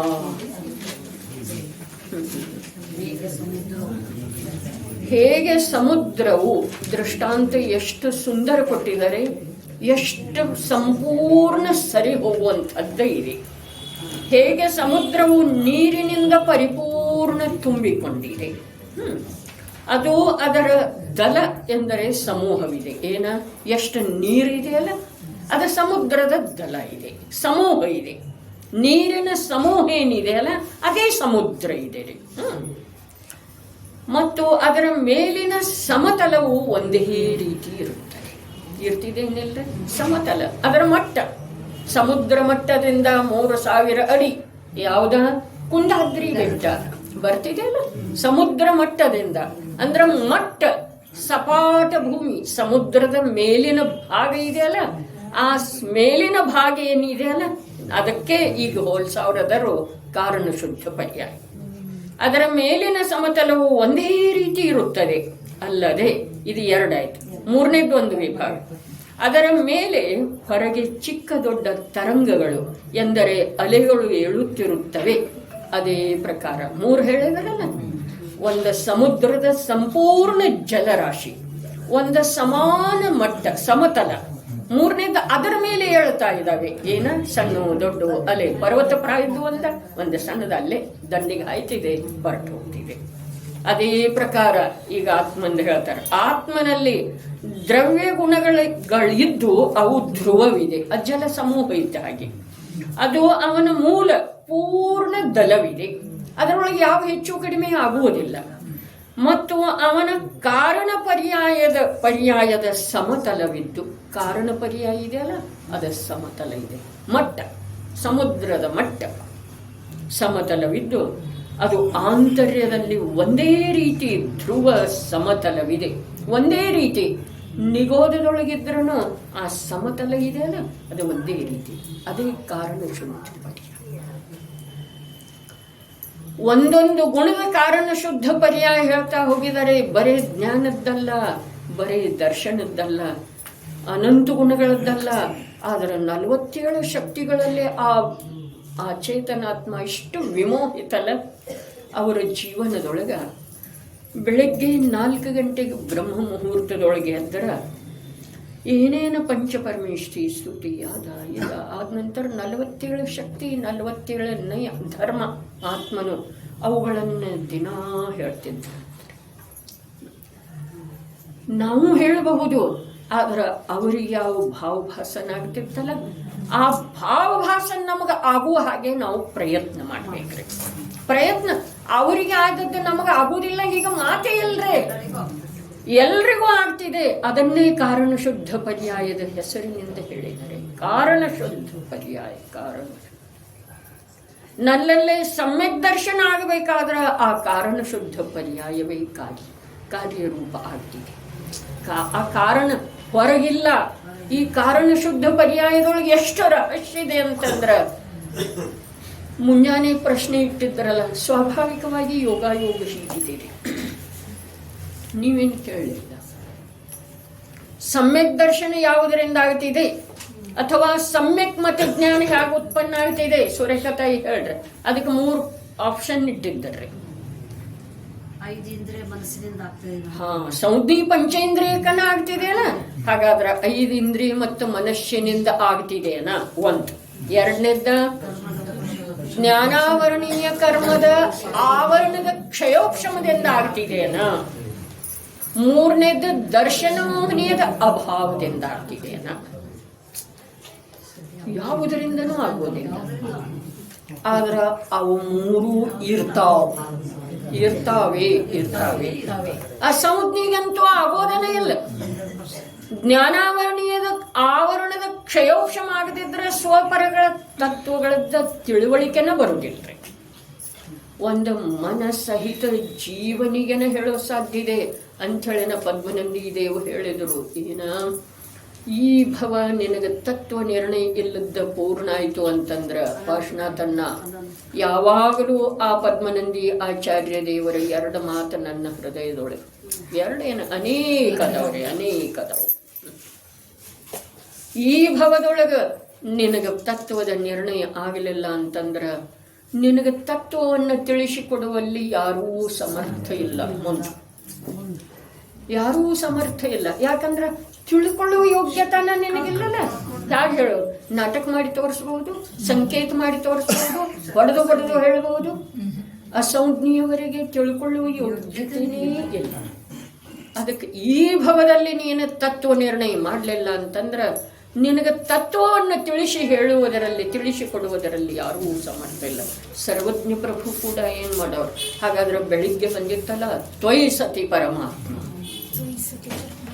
ಸತಿ ಪರಮಾತ್ಮ ಪ್ರಭು ನಿನ್ನ ವಿದ್ಯಮಾನತೆ ಇರುವ ವೇಳೆದೊಳಗೆ ನನ್ನ ಸ್ವರೂಪವನ್ನು ನಾನು ತಿಳ್ಕೊಳ್ಳಿಲ್ಲ ಅಂತಂದ್ರ ನನಗೆ ನನ್ನ ಸ್ವರೂಪವನ್ನು ತಿಳ್ಕೊಳ್ಳುವಂಥದ್ದು ಅನಂತ ಕಾಲ ಬಿಟ್ಟು ಹೋಗ್ತಿದೆಯಲ್ಲ ಪ್ರಭು. ಬಹಳ ಮಾತಾದವ್ರೆ ಅದರೊಳಗ. ಅದೆಲ್ಲ ಅದರಲ್ಲಿ ಇಲ್ಲ. ಒಂದು ಮಾತು ನಾನು ಹೇಳಲಿಕ್ಕೆ ಇಷ್ಟಪಡ್ತೇನೋ, ಅಭಿಮಾನದ ಮಾತಲ್ಲ. ಆದರೆ ಈ ಕೃತಿಯ ಅನುವಾದ ಮಾಡುವ ವೇಳೆದೊಳಗ ಎಷ್ಟೆಷ್ಟು ವಿಷಯಗಳದ್ದು ನನಗೆ ಆ ಮಹಾಪುರುಷನ ಜ್ಞಾನದಿಂದ ಸ್ಪಷ್ಟೀಕರಣ ಆಯ್ತಲ್ಲ, ಅದನ್ನು ಹೊರತುಪಡಿಸಿ ಕೂಡ ನನಗೆ ವಿಷಯದ ಸ್ಪಷ್ಟೀಕರಣ ಅವರು ಮಾಡದೇ ಇದ್ದದ್ದು ಆಯ್ತ್ರಿ. ಆವಾಗ ನನಗೆ ತಿಳಿಯಿತು, ಜಿನವಾಣಿಗೆ ಸಮರ್ಪಿತ ಇರುವಂಥ ಜ್ಞಾನ ಯಥಾರ್ಥತೆಯನ್ನ ಇನ್ನೊಬ್ಬರು ತಿಳಿಸಿಕೊಟ್ಟಷ್ಟಕ್ಕನ ಸೀಮಿತವಾಗಿ ತಿಳ್ಕೊಳ್ಳೋದಿಲ್ಲ. ತನ್ನದೇ ಆದಂಥ ಅದರದ ಪ್ರತಿಭಾ ಸಾಮರ್ಥ್ಯ ಕೂಡ ಕೆಲಸ ಮಾಡ್ತಿದೆ. ಅದು ಎಲ್ಲಿ ಆಯಿತು ಅನ್ನೋದು ಒಂದು ಮುಖ್ಯ ರೂಪದಿಂದ ಇದೆ. ಅದು ನಾನು ಇವತ್ತು ಹೇಳೋದಿಲ್ಲ, ಮತ್ತೊಮ್ಮೆ ಯಾವಾಗ ಸಂಯೋಗ ಬರ್ತಿದೆ ಆವಾಗ ಹೇಳೋದು. ಇದರದ್ದೇ ಮಾತ. ಸ್ವಾಮೀಜಿ ಯಾವ ಮಾತನ್ನ ಸ್ಪಷ್ಟ ಮಾಡಲಿಲ್ಲ, ಆ ಮಾತ ಯಾವ ರೀತಿಯಿಂದ ಅವರು ಸ್ಪಷ್ಟ ಮಾಡಿದಾರೋ ಅದಕ್ಕಿಂತ ಮುಂದಿನ ರೀತಿಯಿಂದ ನನಗೆ ಸ್ಪಷ್ಟ ಆಯ್ತು. ಇನ್ನು ಓದುವಂಥ ನಿಮಗ ನನಗೇನಾಯ್ತು ಅದಕ್ಕಿಂತಲೂ ಮುಂದಿನ ರೂಪದಿಂದ ಆಗೋ ಸಾಧ್ಯ ಇದೆ. ಅದಕ್ಕೆ ಹೇಳೋದ ಪ್ರಾಮಾಣಿಕತೆ ಬೇಕು, ಆಗಮದ ಸಲುವಾಗಿ ಸಮರ್ಪಣೆಯ ಭಾವ ಬೇಕು, ಮತ್ತೆ ನಿರಂತರದ ಉದ್ಯಮ ಬೇಕ್ರೆ. ಇವಾಗ ಮಾಡ್ತೇನೋ ಇವಾಗ ಇಲ್ಲ, ಹೋಗಲಿಗಡೆ ಇವತ್ತು ಆಲಸ್ಯ ಬಂದಿದೆ, ನಡೆಯುವುದಿಲ್ಲ. ನಿರಂತರದ ಉದ್ಯಮ ಬೇಕು, ರುಚಿ ಅಖಂಡ ಬೇಕು, ವಿಶ್ವಾಸ ಪೂರ ಬೇಕು. ಮಂಜು ಅವರೇ, ವಿಶ್ವಾಸ ಪೂರ ಬೇಕು. ಯಾರೇನೇ ಹೇಳಿದರನು ಕೂಡ ಅಂದ್ರೆ ನಿಲ್ರಿ. ಹಾಸನದೊಳಗ ಸತೀಶಣ್ಣ, ಹಾಸನದ ಜನರ, ಹಾಸನದ ಅಕ್ಕಪಕ್ಕ ಏನಂದ್ರ ದೌಲಶ್ರೀ ಆ ಕ್ಷೇತ್ರಪಾಲ ಪದ್ಮಾವತಿಯನ್ನೆಲ್ಲ ಪೂಜೆ ಮಾಡೋದು ಬಿಟ್ಟರೆ ಅವಳ ಜೀವನದೊಳಗೆ ಏನು ಒಳ್ಳೇದಾಗಿದೆ, ಆನಂದ ಕುಮಾರ್ ಜೀವನದೊಳಗೆ ಏನು ಒಳ್ಳೇದಾಗಿದೆ. ಆದ್ರೆ ನಾನು ಕೇಳ್ತೇನೆ, ನನ್ನಷ್ಟು ಒಳ್ಳೇದು ಯಾರ ಜೀವನ ಆಗಿದೆ? ಯಾರ ಜೀವನ ಆಗಿದೆ ನನ್ನಷ್ಟು ಒಳ್ಳೇದು? ಆನಂದ್ ಕುಮಾರ್ ಜೀವನದಷ್ಟು ಒಳ್ಳೆಯದ ಜೀವನ ಯಾರ್ದಾಗಿದೆ? ಏನು ಅಸ್ತಿತ್ವ, ವಸ್ತುತ್ವ, ದ್ರವ್ಯತ್ವ ಹೇಳುತ್ತಿದ್ದರ್ರಿ. ಒಂದು ತರ ಹಾಸ್ಯ ಮಾಡ್ತಿದ್ದು, ಇವೆಲ್ಲ ಚಿಕ್ಕ ಮಕ್ಕಳಿದ್ದು. ಆದ್ರೆ ಯಾವ ರೀತಿಯಿಂದನೂ ಅವರಿಗೆ ಇವರು ಹಾಸ್ಯ ಮಾಡಿದರನು ಅವರು ಹೇಳುವ ರೀತಿಯಿಂದ ಹೇಳ್ತಿದ್ರು. ಏನು ಅವರ ಜೀವನದೊಳಗೆ ದುಃಖ ಎಲ್ಲೆದರೆ ನಾವು ದುಃಖ ಯಾವುದರಿಂದ ತಿಳಿತೇವೋ ಆ ಸಂಯೋಗದ ಮೂಲಕ ದುಃಖ ಸುಖದ ಅಳತೆ ಮಾಡ್ತೇವೆ. ಆದ್ರೆ ಆ ಸಂಯೋಗದೊಳಗೆ ನಮ್ಮನ್ನು ಸುಖಿ ಅಥವಾ ದುಃಖಿ ಮಾಡುವಂತಹ ಸಾಮರ್ಥ್ಯ ಇಲ್ಲ, ನಿಜವಾಗಿ ಇಲ್ರಿ. ನೀವು ವಸ್ತು ತತ್ವವನ್ನು ನಂಬಿ ನಡೀರಿ, ಮರಣ ಆಗಲಿ. ಯಾರ್ದು ಮರಣ ಆಗ್ತಿದೆ? ಶರೀರದ ಸಂಯೋಗ ಆಗಿದೆ. ಅದು ವಿಯೋಗ ಆಗೋದು ನಿಶ್ಚಿತ ಇದೆ, ನಿಶ್ಚಿತ ಸಮಯದೊಳಗೆ ಆಗ್ತಿದೆ. ಅದು ಆಕ್ಸಿಡೆಂಟ್ದಿಂದ ಆಗ್ತಿದೆಯೋ ಅಥವಾ ಏನದ ಕೊರೋನಾದಿಂದ ಆಗ್ತಿದೆಯೋ ಅದು ಸರ್ವಜ್ಞ ಭಗವಂತರಿಗೆ ಗೊತ್ತು, ನನಗೆ ಗೊತ್ತು ಮಾಡಿಕೊಳ್ಳೋ ಅವಶ್ಯಕತೆ ಇಲ್ಲ. ನನಗೆ ಗೊತ್ತಾಗೋದು ಇಷ್ಟ ಏನ, ಇದು ಸಂಯೋಗ ಇದೆ, ಇದು ಬಿಟ್ಟು ಹೋಗ್ತಿದೆ. ನಾನು ಈ ಸಂಯೋಗ ಮತ್ತು ವಿಯೋಗದಿಂದ ಭಿನ್ನ ಜ್ಞಾನ ಸ್ವರೂಪಿ. ಭಯವೇ ತರದು, ರುಚಿಯಿಂದ ವ್ಯಥೆಯೇ ತರದು. ನಾನು ಬಾಲಕ, ತರುಣ, ವೃದ್ಧನಿಲ್ಲ, ಅವೆಲ್ಲ ಪುತ್ರಗಳೇ. ಶಬ್ದ ಹೇಳಿ ಹೇಳಿ ಶಬ್ದದ ಜೊತೆಗೆ ಒಂದಾಗಬೇಕ್ರೆ, ಶಬ್ದದ ಭಾವಭಾಸನ ಆಗ್ಬೇಕ. ಕಳ್ಳ ಬಂದ ನಿಂತ್ರನು ಏನ್ ಬೇಕಪ್ಪ ನಿನಗ ಕೇಳಬೇಕ್ರೆ, ನಿನಗೇನು ಬೇಕು ತಗೊಂಡು, ನನಗೇನು ಮಾಡ್ಬೇಡ. ಅರೆ ನನಗೆ ನಾವು ಮಾಡೋದನ್ನ ಸಾಧ್ಯ ಇಲ್ಲ. ಯಾರ್ ಶಸ್ತ್ರದಿಂ ನಾನೆಂದಿಗೂ ಚೂರಾಡಿನು, ಅಗ್ನಿಯಂ ನಾನೆಂದಿಗೂ ಸುಡಲಾರೆನು, ನೀರಿನಿಂ ನಾನೆಂದಿಗೂ ದ್ರವವಾಗಿ. ನೀರು ನನ್ನ ಏನ್ ಮಾಡ್ತಿದೆ, ಅಗ್ನಿ ನನ್ನನ್ನು ಏನ್ ಮಾಡ್ತಿದೆ, ಶಸ್ತ್ರ ಏನ್ ಮಾಡ್ತಿದೆ, ಗುಂಡಿಟ್ರ. ಅದು ಗುಂಡಿಟ್ಟ ನಂತರನ ಈ ಜೀವ ಇನ್ನೊಂದು ಗತಿಗೆ ಹೋಗೋದಿತ್ತು ಅಂತಂದ್ರೆ ಅದನ್ನ ಹಾಗೆ ನಿಮಿತ್ತ ಸಿಗೋದ್ರೆ ಅದರೊಳಗೆ ಭಯ ಪಟ್ರೆ ನಡೆಯುವುದಿಲ್ಲ. ಕರ್ಮಕ್ಕೆ ದಯೆ ಅನ್ನೋದು ಇಲ್ಲವೇ ಇಲ್ಲ. ಸದಾ ಸುಖದಾಷ್ಟಿ ಹೇಳಿದ್ರೆ ಏನ್ ಮಾಡ್ತಿದೆ, ಕರ್ಮ ನಮ್ಮ ಮೇಲೆ ಯಾಕೆ ದಯೆ ಮಾಡಬೇಕಾಗಿದೆ, ಯಾಕೆ ಮಾಡಬೇಕಾಗಿದೆ, ಅಪೇಕ್ಷೆ ಯಾಕೆ ಮಾಡೋದ್ರಿ ನಾವು? ನನಗೆ ಕರ್ಮ ಏನು ಮಾಡೇ ಇಲ್ಲ, ನನ್ನನ್ನು ಕರ್ಮ ಸ್ಪರ್ಶ ಮಾಡೇ ಇಲ್ಲ. ಕರ್ಮದ ಕ್ಷೇತ್ರ ಬೇರೆ, ಕರ್ಮದ ಸ್ವಭಾವ ಬೇರೆ, ಕರ್ಮದ ಸಂಪೂರ್ಣ ಸರ್ವಸ್ವ ಬೇರೆ, ನನ್ನ ಕ್ಷೇತ್ರ ಬೇರೆ, ನನ್ನ ಸ್ವಭಾವ ಬೇರೆ. ಏನಿದೆ, ಏನು ಮಾಡೋದಿದೆ? ಎರಡು ಜೀವದ್ರವ್ಯ, ಜೀವಾಸ್ತಿಕಾಯ, ಪುದ್ಗಲಾಸ್ತಿಕಾಯ. ಬಹಳ ಅದ್ಭುತ ವಿಷಯ ಇದೆ. ಅದಕ್ಕಿಂತ ಹಿಂದಿಂದ್ರೊಳಗೆ ಬಂದಿದೆಯೋ ಅಥವಾ ಅದಕ್ಕಿಂತ ಮುಂದಿಂದ್ರೊಳಗೆ ಬರೋದಿದೆ, ಅದನ್ನ ತಾವು ಕೇಳೋದ್ರೆ ಹಿಂದಿನ ವಾರದಂತೂ ಶನಿವಾರ ಬಂದಿದ್ದಿರಬಹುದು. ಇವತ್ತೇನು ಹಚ್ಚಿದ್ರು ಅದ ಹಿಂದಿನ ವಾರದ ತೆಗೆದು ಕೇಳ್ರಿ, ನಿಮ್ಮ ಮೊಬೈಲ್ದೊಳಗೆ ಇರ್ತಿದೆ. ಕೇಳೇ ಇರಲಿಲ್ಲ ಅಂತಂದ್ರೂ ಕೇಳ್ರಿ, ಕೇಳಿದ್ರೂ ಕೇಳ್ರಿ. ಜೀವಾಸ್ತಿಕಾಯಿ ಮತ್ತು ಪುದ್ಗಲ, ನಾನು ದೇಹದಿಂದ ಭಿನ್ನ ಇದ್ದೇನೋ, ಇದು ಭೇದ ವಿಜ್ಞಾನ ಅಲ್ಲ ಅಂತ ಹೇಳಿದ್ರೆ ಅದೆಂಥ ಭೇದ ವಿಜ್ಞಾನ? ಜೀವಾಸ್ತಿಕಾಯದ ಸ್ವರೂಪ ಏನು ಹೇಳಿದ್ದಾರೆ, ಉದ್ಗಲಾಸ್ತಿಕಾಯದ ಸ್ವರೂಪ ಏನು ಹೇಳಿದ್ದಾರೆ? ಉದ್ಗಲ ಪರಮಾಣು ಏನಿದೆ ಅದು ದ್ರವ್ಯ ಇದೆ. ಅಸ್ಥಿಕಾಯ ಯಾವಾಗ ಎರಡು ಅಥವಾ ಅಸಂಖ್ಯ ಅಥವಾ ಅನಂತ ಪರಮಾಣುಗಳ ಏಕಘಟಿತ ಆದ್ರೆ ಅದು ಉದ್ಗಲ ಅಸ್ಥಿಕಾಯ. ಬಹಳ ಅದ್ಭುತ ವಿಷಯ ಇದೆ. 5 ಅಸ್ಥಿಕಾಯದ 6 ದ್ರವ್ಯದ 7 ತತ್ವದ ಜೀವನ ಧನ್ಯ ಆಗಿ ಹೋಗ್ತಿದೆ. ಯಾವ ಧನ, ಯಾವ ಕೀರ್ತಿ ಯಾತಕ್ಕೆ ಬೇಕಾಗಿದೆ ರೀ? ಅದು ಎಲ್ಲ ನಶ್ವರ ಇದೆ. ಭರತ್ ಚಕ್ರವರ್ತಿ ಅಂಥವ್ರದ್ದು ಉಳಿಲಿಲ್ಲ, ಆದಿದೇವರಂಥವ್ರದ್ದು ಉಳಿಲಿಲ್ಲ. ನಮ್ದೇನು ಉಳಿಯೋದಿದೆ ರೀ? ನಾವು ತಂದಿದ್ದೇವ ಏನು ಹೇಳ್ರಿ? ಪುಣ್ಯ. ನಾವು ತಂದಿದ್ದೇವೆ ಮಹಾಪುಣ್ಯ. ಏನ? ನನ್ನ ಸ್ವರೂಪವನ್ನು ನಾನು ತಿಳ್ಕೊಳ್ಬೇಕಾದಂತಹ ಸಂಜ್ಞೀತನವೆಂಬ ಪುಣ್ಯ ತಂದಿದ್ದೇವೆ. ಅದರ ಜೊತೆಯಾಗಿ ಈ ತ್ರಿಲೋಕ ಪೂಜ್ಯವಾದಂತಹ ಜಿನವಾಣಿಯ ಸಂಯೋಗ ನಮಗೆ ಬಂದಿದೆ. ಇದನ್ನು ಸ್ಪರ್ಶ ಮಾಡಕ್ಕೆ ಕೂಡ ಮಹಾಭಾಗ್ಯ ಬೇಕು. ಇದನ್ನು ಉಚ್ಚರಿಸಲಿಕ್ಕೆ ನಾಲಿಗೆಯೊಳಗೆ ಪವಿತ್ರತೆ ಬೇಕು. ನಮೋ ಅರ್ಹಂತಾನಂ ಅನ್ಬೇಕಾದ್ರೂ ಕೂಡ ಅರೆ ಅದಕ್ಕೆ ಕೂಡ ಆ ವಿಶಿಷ್ಟ ಪುಣ್ಯ ಬೇಕಾಗ್ತಿದೆ. ಷಟ್ಕಾಯ ಜೀವದ ದಯೆಯ ಮಾತು ಹೇಳಿದರು. ಬೆಳಿಗ್ಗೆ ಅವನಿಗೆ ಭೇದ ವಿಜ್ಞಾನ, ಜೀವ ತತ್ವ ತಿಳಿದನ ಬರುವುದಿಲ್ಲ ಅಂತ ಹೇಳಿದರು. ಬಿಡಿಸಿ ಹೇಳಿದ್ರು. ಏನ? ಪೃಥ್ವಿಕಾಯ, ಜಲಕಾಯ, ಅಗ್ನಿಕಾಯ, ವಾಯುಕಾಯ. ದಯೆ ಅದರ ಮೇಲೇನ ಮಾಡೋದಿದೆ. ಈಗ 2 ಸಲ ಮಜಗಾಂವದೊಳಗೆ ಹೇಳಿದ ಸಲ ಏನು ಹೇಳಿ ಪಂಚಸ್ಥಾವರದ ಮೇಲೆ ದಯೆ ಮಾಡೋದಿದೆ. ತ್ರಸಜೀವ ತಮ್ಮ ಸಾಮರ್ಥ್ಯದ ಅನುಸಾರ ತಮ್ಮ ದುಃಖದಿಂದ ತಾವು ಬಿಡುಗಡೆ ಒಂದು ಉದ್ಯಮ ಮಾಡ್ತಾವ. ಆ ಉದ್ಯಮದೊಳಗೆ ಎಷ್ಟೋ ಬಾರಿ ಅವು ಯಶಸ್ವಿನೂ ಆಗ್ತವೆ, ಎಷ್ಟೋ ಬಾರಿ ಅವ ಸೋತ ಶರಣಾಗತ ಮರಣಕ್ಕೆ ಪ್ರಾಪ್ತ ಆಗ್ತವೆ. ಆದರೆ ನನ್ನ ಭಾವ ಬೇಕು, ಆ ಜೀವಗಳ ಹಿಂಸೆ ಆಗಬಾರ್ದು.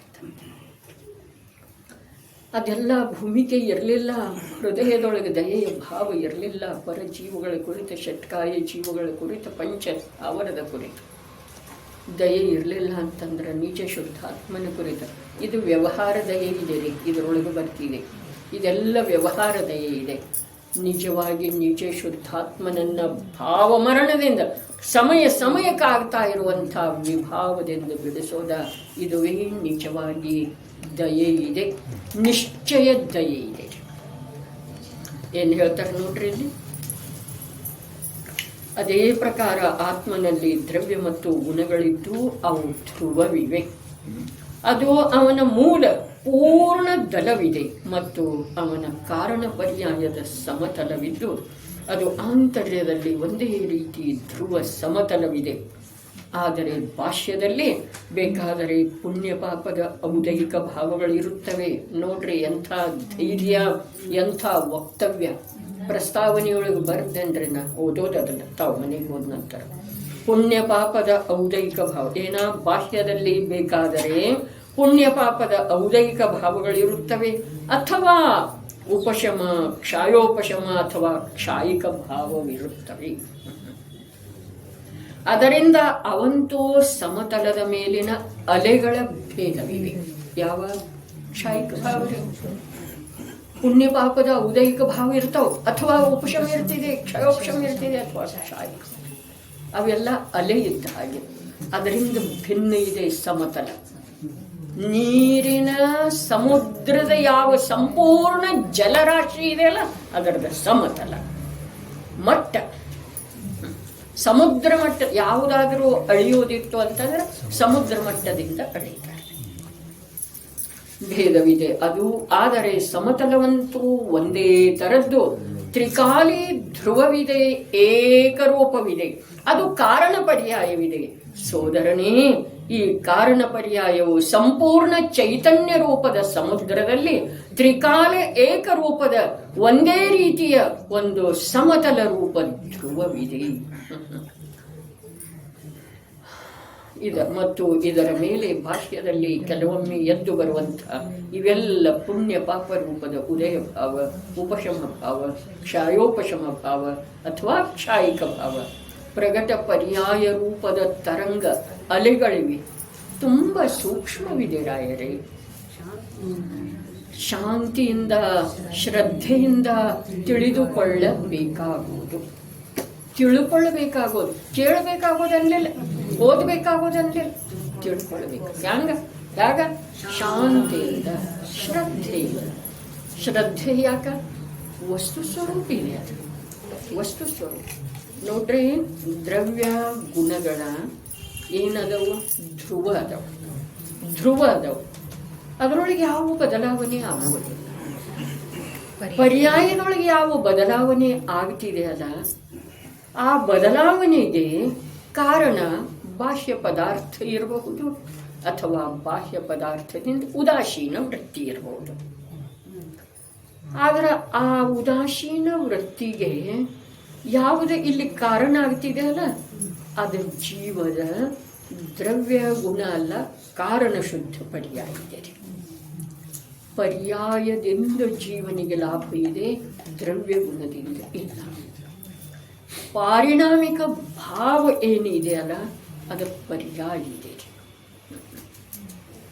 ಧ್ರುವ ಇರುವೆಳೆದೊಳಗೆ ಕೊಡು. ಪಾರಿಣಾಮಿಕ ಭಾವ ಗುಣ ಇದೆ ಏನ್ರಿ? ದ್ರವ್ಯ ಇದೆ ಏನ್ರಿ? ಏನಿದೆ ಅದು? ಪರ್ಯಾಯ. ಕಾರಣ ಶುದ್ಧ ಪರ್ಯಾಯ, ಪಾರಿಣಾಮಿಕ ಭಾವ. ಸಮಯ ಈ ನಿಯಮಸಾರದ ಹೃದಯನೇ ಇದರೊಳಗಿದೆ. ಎಲ್ಲಿ? 15ನೇ ಗಾತ್ರ. ಮನುಷ್ಯ, ತಿರಿಯಂಚ, ದೇವ, ನಾರಕಿ ರೂಪದ ಪರ್ಯಾಯ ಏನದವು ಅವ ಕರ್ಮದ ಉದಯದಿಂದ ಆಗಿರುವಂತಹ ವಿಭಾವ ಪರ್ಯಾಯ. ಕಮ್ಮೋಪಾಧಿ ವಿಭಜ್ಜಿತ ಯಾವ ಪರ್ಯಾಯ ಇದೆಯಲ್ಲ ಅದ ಸ್ವಭಾವ. ಅದರೊಳಗೆ 2 ಭೇದ ಅದಾವ. ಏನ? ಒಂದು ಕಾರಣ ಶುದ್ಧ ಪರ್ಯಾಯ, ಅರ್ಥಾತ್ ಕಾರಣ ಸ್ವಭಾವ ಪರ್ಯಾಯ, ಕಾರ್ಯ ಸ್ವಭಾವ ಪರ್ಯಾಯ. ಕಾರ್ಯ ಸ್ವಭಾವ ಪರ್ಯಾಯ ಎಲ್ಲಿಂದ ಬರ್ತಿದೆ ಅಂದ್ರೆ ಆ ಕಾರಣ ಸ್ವಭಾವ ಪರ್ಯಾಯದ ಆಶ್ರಯದಿಂದ ಬರ್ತಿದೆ.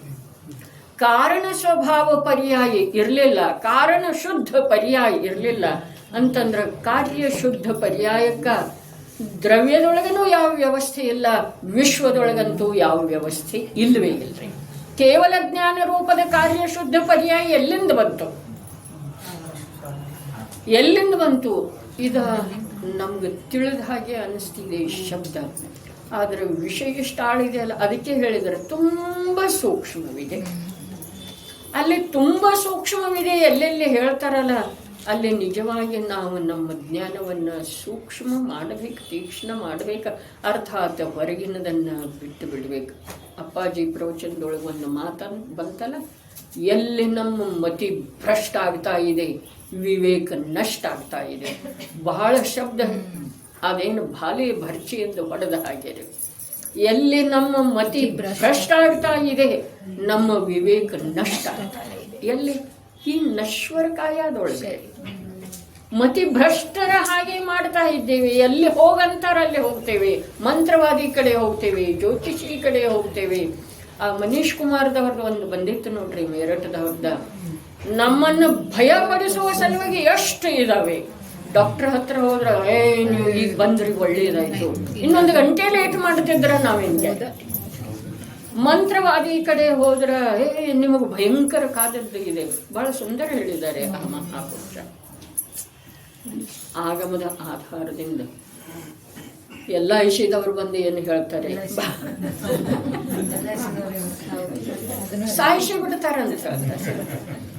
ಅದಕ್ಕೆ ಈ ಭಯಗ್ರಸ್ತ ಮಾಡುವಂಥ ಏನೇನು ವ್ಯಾಪಾರ ಅಂಗಡಿ ತೆರೆದಿದ್ದಾರಲ್ಲ, ಅವರ ಎಲ್ಲರಿಂದ ನಮ್ಮ ಮತಿ ಭ್ರಷ್ಟ ಆಗದೇ ಇರುವ ಹಾಗೆ, ವಿವೇಕ ನಷ್ಟ ಆಗದೇ ಇರುವ ಹಾಗೆ ಸರ್ವಜ್ಞ ಪ್ರಣೀತ ವೀತರಾಗಿ ಸಂತರು ಹೇಳಿರುವಂಥ ಆ ಶಾಂತ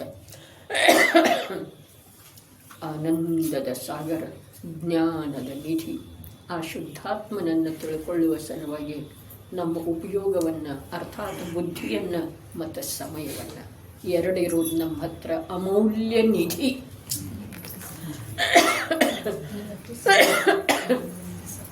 ಒಂದು ಬುದ್ಧಿ, ಒಂದು ಸಮಯ.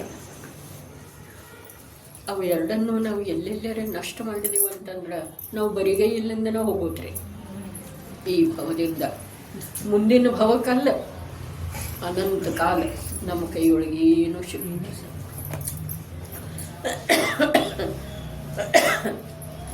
ಬಹಳ ಬಹಳ ವಿಷಯ ಇದೆ. ತಾನಾಗೇನ ತನ್ನ ಯೋಗ್ಯತೆಯಿಂದ ಭವ್ಯ ಜೀವರುಗಳ ಭಾಗ್ಯ ಮತ್ತು ಪಾತ್ರತೆಯಿಂದ ಬಂದದ್ದು ಇದೆ. ಓದರೆ ಮತ್ತು ಇದರಲ್ಲಿ ಇರುವಂಥ ಶಬ್ದದ ಗರ್ಭದೊಳಗೆ ನಿಹಿತ ಇರುವಂಥ ನಿಜ ನಿಧಿಯನ್ನು ಪ್ರಾಪ್ತ ಮಾಡಿಕೊಂಡ ಎಲ್ಲಿದ್ದೀರಿ ಅಲ್ಲಿ ಪರಮ ಸಂತೋಷ, ಪರಮ ಶಾಂತಿ, ಪರಮ ತೃಪ್ತಿಯ ಅನುಭವ ಮಾಡಿ ಜೀವನ ಧನ್ಯ ಮಾಡಿ. ಇದು ಸಿಕ್ಕದ್ದ ಪುನಃ ಸಿಕ್ಕುವುದಿಲ್ಲ. ಬೆಳಗಾಗಿತ್ತಲ್ಲ ಶ್ರುತ ಪಂಚಮಿ ಆಯ್ತನಿಲ್ಲರೆ ಸೂರ್ಯ ಅಸ್ತಕ್ಕೆ ಪ್ರಾಪ್ತ ಆಗ್ತಾ ಇದ್ದಾನೆ. ಆಯ್ತ್ರೆ. ನಾಳೆ ಅಂದರೆ ಬರುವ ತಯಾರಿದೊಳಗ, ನಾಳೆ ಅಂದರೆ ಬೆಳಗ್ಗೆ ಎದ್ದು ಕೂಡಲೇ ಎಷ್ಟು ಉತ್ಸಾಹ. 8:30 ಆಯ್ತು, 8:30 ಆಯ್ತು. ಆಯ್ತು, ಈಗ ಸೂರ್ಯ ಉದಯಾಚಲದಿಂದ ಉದಿಸಿ ಬಂದ ಅಸ್ತಾಚಲಕ್ಕೆ ಹೊರಟ. ಈ ನಶ್ವರ ಜೀವನದೊಳಗ ಏನು ಈ ಮಾತುಗಳದ್ದ ಪ್ರಭಾವ ಆಯಿತು. ಕುಂದರ ವ್ಯಕ್ತಿತ್ವ, ಪದ್ಮಪ್ರಭ ಮಲಧಾರಿ ದೇವರ ವ್ಯಕ್ತಿತ್ವ ಇಲ್ಲೇ ಈ 28-29ನೇ ಕಲಶದೊಳಗಿರಬಹುದು. ಆ ಪದ್ಮಪ್ರಭ ಮಲಧಾರಿ ದೇವರು ಹೇಳ್ತಾರೆ, ಆ ಸುರರ ನರರ ವೈಭವವನ್ನು ನೋಡಿ ನೀನು ಯಾಕೆ ಕ್ಲೇಶಕ್ಕೆ ಪ್ರಾಪ್ತ ಆಗ್ತಾ ಇದ್ದೀಯಪ್ಪ? ನಿನ್ನ ಹೃದಯದೊಳಗೆ ಜಿನೇಂದ್ರ ಪ್ರಭುವಿನ ಚರಣಕಮಲಗಳ ಭಕ್ತಿ ಇತ್ತು ಅಂತಂದ್ರೆ ಅದೆಲ್ಲ ತಾನಾಗೇ ಸಿಕ್ತಿದೆ. ಅದರ ಸಲುವಾಗಿ ನೀನು ಯಾವ ಪ್ರಯತ್ನ ಮಾಡಬೇಕಾಗಿಲ್ಲ. ಮತ್ತು ನೀನು ಅದು ಬೇಕು ಅಂಥೇಳಿ ಅದರ ಹಿಂದೆ ಹೋದ್ರೆ ನಿನಗದ ಸಿಕ್ಕೋದನ್ನು ಸಿಗ್ತದೆ. ಭಾಳ ಸುಂದರ ಹೇಳಿದ್ದಾರೆ. ಒಂದೊಂದು ಗಾಥೆ, ಒಂದೊಂದು ಕಲಶ, ಒಂದೊಂದು ವಾಕ್ಯ, ಒಂದೊಂದು ಶಬ್ದ ನಮ್ಮನ್ನು ಅನಂತ ದುಃಖದ ಚಕ್ರದಿಂದ ಬಿಡಿಸಿ ಸುಖದ ಶಾಂತಿಮಯ ಅಮೃತ ಗ್ರಹದೊಳಗೆ ಒಯ್ದು ಇರಿಸ್ತವೆ. ಎಲ್ಲರೂ ಓದೋನು ಅನ್ನುವ ಮಂಗಲ ಭಾವನೆಯಿಂದ ಓದ್ರಿ ಅನ್ನುವಂಥದ್ದು ಒಂದು ಸೂಚನೆಯ ಮೂಲಕ ಇಲ್ಲಿಯ ಒಂದು ಕಾರ್ಯಕ್ರಮ ಇವತ್ತಿಂದ ಮುಗೀತಿದೆ. ಜಿನವಾಣಿಯ ಮಹಿಮೆ ಮಾಡ್ರಿ, ಹಾಡ್ರಿ. ಇದರಲ್ಲಿ ಒಂದು ಹಾಡಿದೆ,